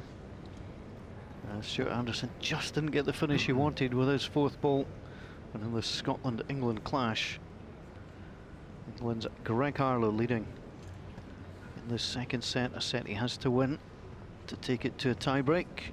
Tie-break not unusual between these two. Last 4 meetings, 2 have gone to the tie-break. Jack length 23 metres.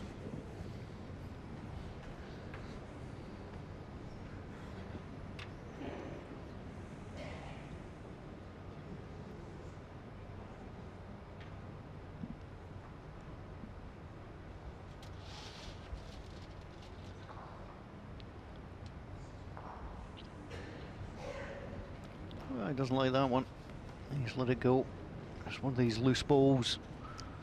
He's brought the bat all the way up. When you do that, you want to nail it. Little chance here.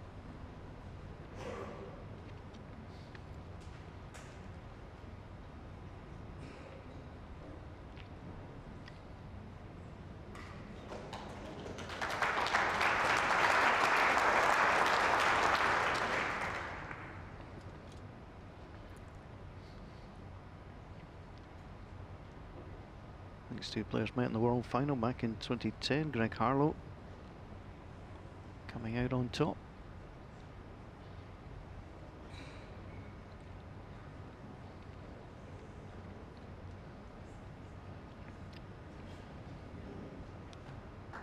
One thing's for sure, when these two get together, it's rarely dull. It's tight tussle games.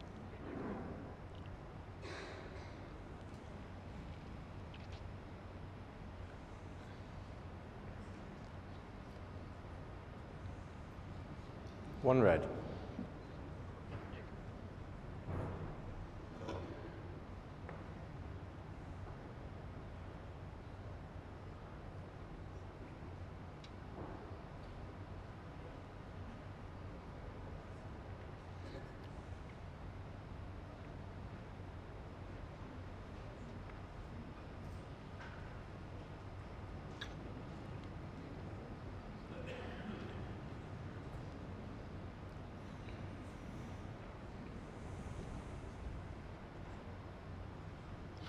Well, 2 very loose balls by Greg Harlow. Stuart Anderson. Dropping another one in, but he doesn't want to come off the edge again, and he has. 2 red. If he makes it past it, it's a single ball target. Time out. 2. It's a massive big shelf there, really is. 2 timeouts remaining. It is a tempting target, but you've got to consider that Stuart Anderson does have right of reply. Time out. Greg has 1 timeout remaining. Well, Jack isn't great. There's a deep red ball. The 2 balls out clean is worth a couple, I think. Yeah, that's certainly what he's looking at, David. Well, the way he plays, Greg, you know, if he plays off the inside edge, you know, it comes across onto that ball, 2 disappear.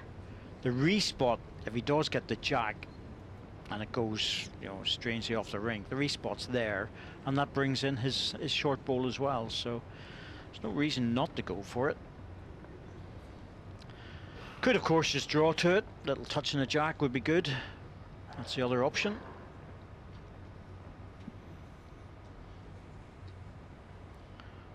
I'll see where he stands on the mat, because that's usually the telltale sign. He's going to have to go quick. He's going to use another timeout. Greg has no timeouts remaining. No timeouts, and end of 7th end. There's 2 ends with no timeouts. He gets 1 more if it goes to the tie break, but certainly for the conclusion of the set, as you say. There's 2 ends to go in this set after this one, and he doesn't have any timeouts left.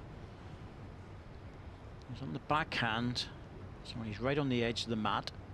So he's just looking to draw this through. Yeah.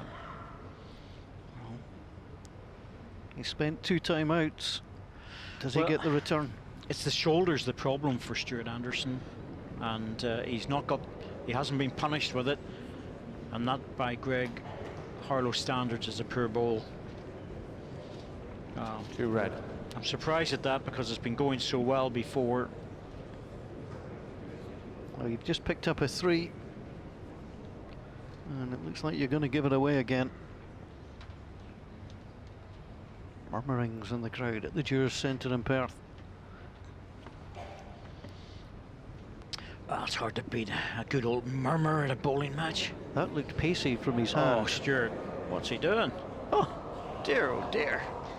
That's most unlike him. 2 shots, Stuart Anderson. Greg would have been thinking that's a given for a 3. Set score 6-7 after 7 ends. Well, sometimes these guys miss, but I'll tell you what, it's not often. Well, it's not often you see it back to back either.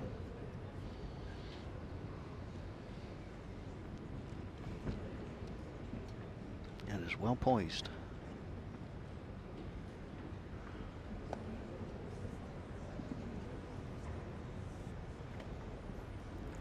Jack length 28.5 metres.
Again, it's a big difference to Stuart Anderson. The last couple of times away from the commentary position, he's just upped his game. Wow, that's more than brilliant.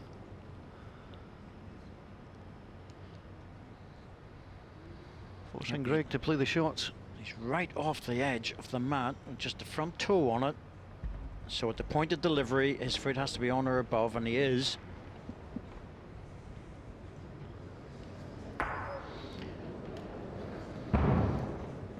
Well, not ideal, but not bad either. See the Pretty jack good once actually, more. Yeah, because he was see coming the away jack. from it. So that's a pretty good result.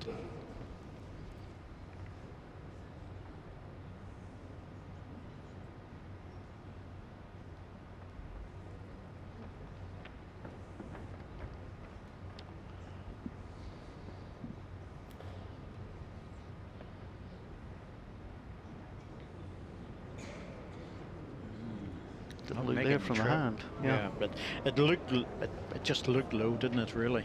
3 red.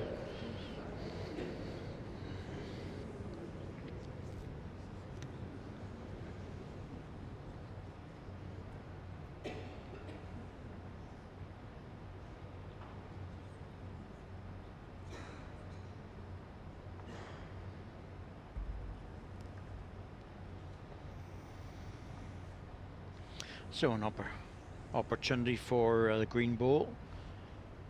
Drop in.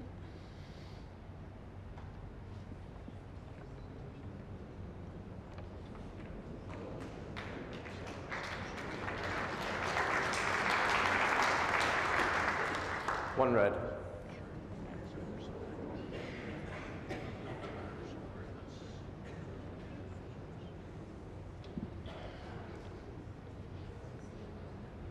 Oh, I'd give that to red, but then again, I'm not the marker. Timeout called. I'm not going to risk it. Stuart has 3 timeouts remaining. Give me grief if I get it wrong. I'll go out on a limb, I don't mind. If I was to worry about the amount of times I'd been wrong. Here we go, Stuart Anderson. He's going to have to push this one a lot more than he did the last. He's very wide on it. That's got an awful lot of work to do to get back to the jack. Give it every chance, wants to fall down. It's 2 red. 2 red. Oh, that's a really good ball because there's gaps and holes. But wow, he pushed it out wide. Strong bias ball.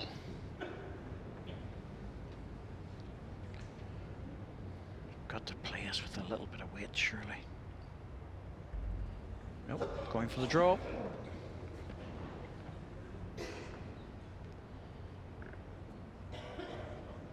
Will have the advantage going into the final end. A set that Greg Harlow has to win.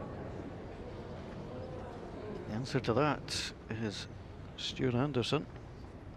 Greg will want to have a look at this just to make sure. Umpire, please.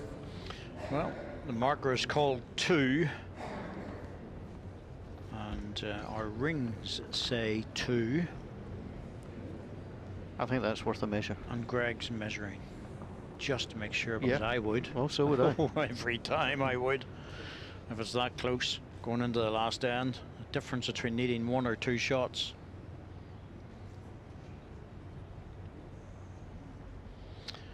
Dan Blewett will sort this out.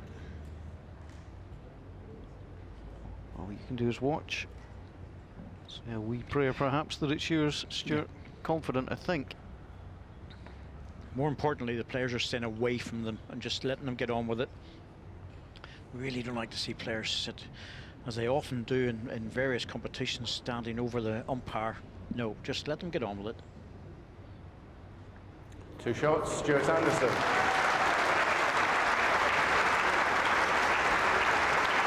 So to the final end we go. Greg Harlow Set score needs a 8-7 2 after to 8 force games. it to a tie-break. Dad Billy up above. Cup of tea to calm the nerves.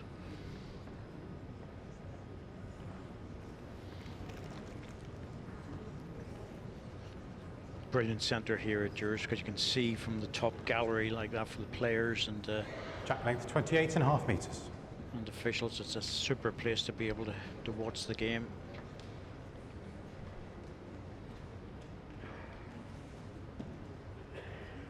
Greg Harlow has won his last 4 World Bowls Tour singles semi-finals. Under severe threat from Stuart Anderson, who's looking to get to the final of the Scottish International Open for the 2nd time. Once a good opener.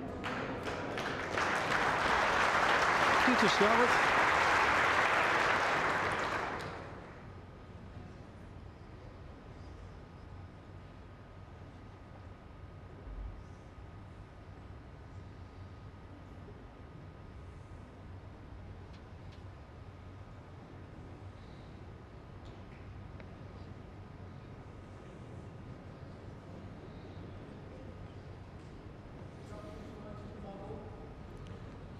Your bowl, Stuart. 16 inches gap.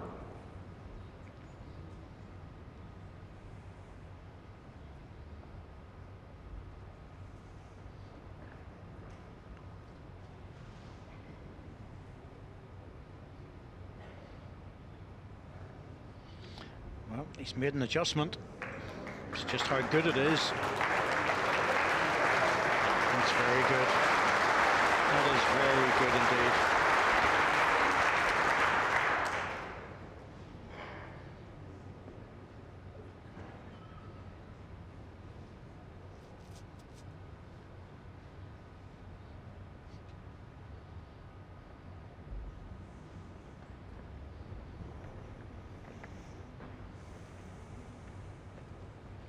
Greg's interested in this one.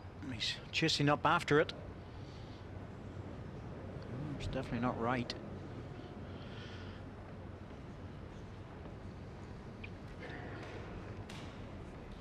Two red. Right. If you remember, Paul, a number of times Stuart has put a ball right beside his shot ball and Greg's played something into it, so he has to make a decision. Does he go for cover? Oh, he's on the forehand. He's going for cover. He's staying away from it. He's in a winning position. Yeah, I think that's a wise move. I really do. You could play a brilliant ball in the backhand and get absolutely nothing. Whereas at least this ball has value.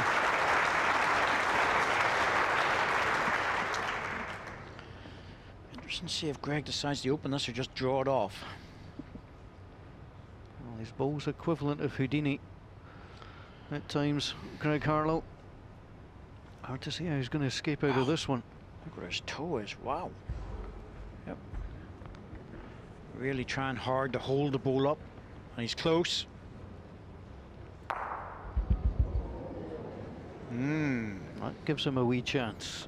It certainly does. That creates all sorts of problems for Stuart Anderson. One red. And what he's thinking about here is, what is Greg going to play with the next one? Well, he's going to play the ball out for a start. This is a little bit of chess, isn't it? Yeah, it is, Paul, but you know, Stuart really needs to play another ball in. He doesn't want to leave it beside it, because Stuart has 2 timeouts if he leaves remaining. it there, that's going to be a big problem. If he leaves it here, it's great, but the 2 balls will still come out because the other 2 green balls are in play. This is a tough one. I think the best shot he could play, actually, believe it or not, is on the forehand, just past the green ball. You're separating the 2, and you're saying to Greg, off you go. But he much prefers the backhand. Well, he is playing the forehand. I think this is the shot I would play.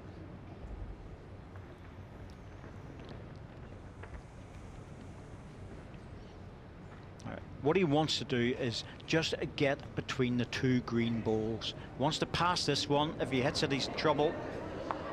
He's in trouble. He's in trouble. Well, Greg Harlow is a shot to take the set. It's not easy.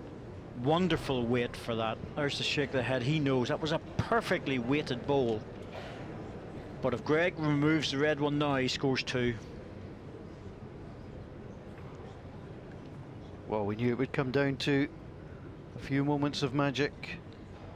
It's Greg Harlow's turn to try and conjure something up. Yeah, just trying to get the ball out and stay in its place for the double.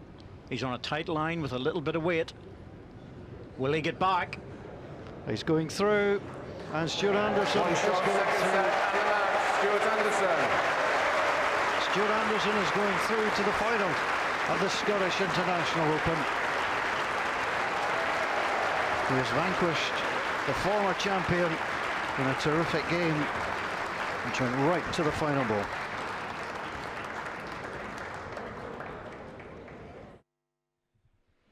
Well, what a fantastic game again we saw there, ladies and gentlemen. The second semi-final here at the Dewars Centre in Perth, and it is an all-Scotland final tomorrow now.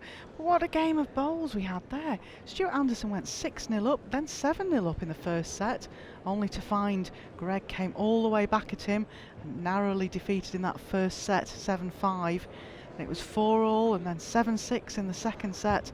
What a fantastic game of bowls, but it's Stuart Anderson that walks into the final, and there you go. That's your final lineup. The gladiators that will take to the rink tomorrow at 12 noon. Paul Foster, MBE versus Stuart Anderson. And don't forget, we are sponsored kindly here by First Containers UK. And if you can't stay with us for the rest of the day or this evening, please look up all the information and news and results on worldbowlstour.tv. Well, back to tomorrow. Like I say, the big match is on at 12 noon. But we also have a taster for you tomorrow morning. If you join us at 9:30, we've got the Young Masters final of the Scottish Young Indoor Bowls Association between Greg McLeish, who's from East Kilbride, and Blantyre's David Eaton. That is tomorrow morning at 9:30. The big match, Paul Foster MBE versus Stuart Anderson at 12 noon. We'll be with you live from 9:30 in the morning. Do join us then. Thanks for your company today. Have a good evening.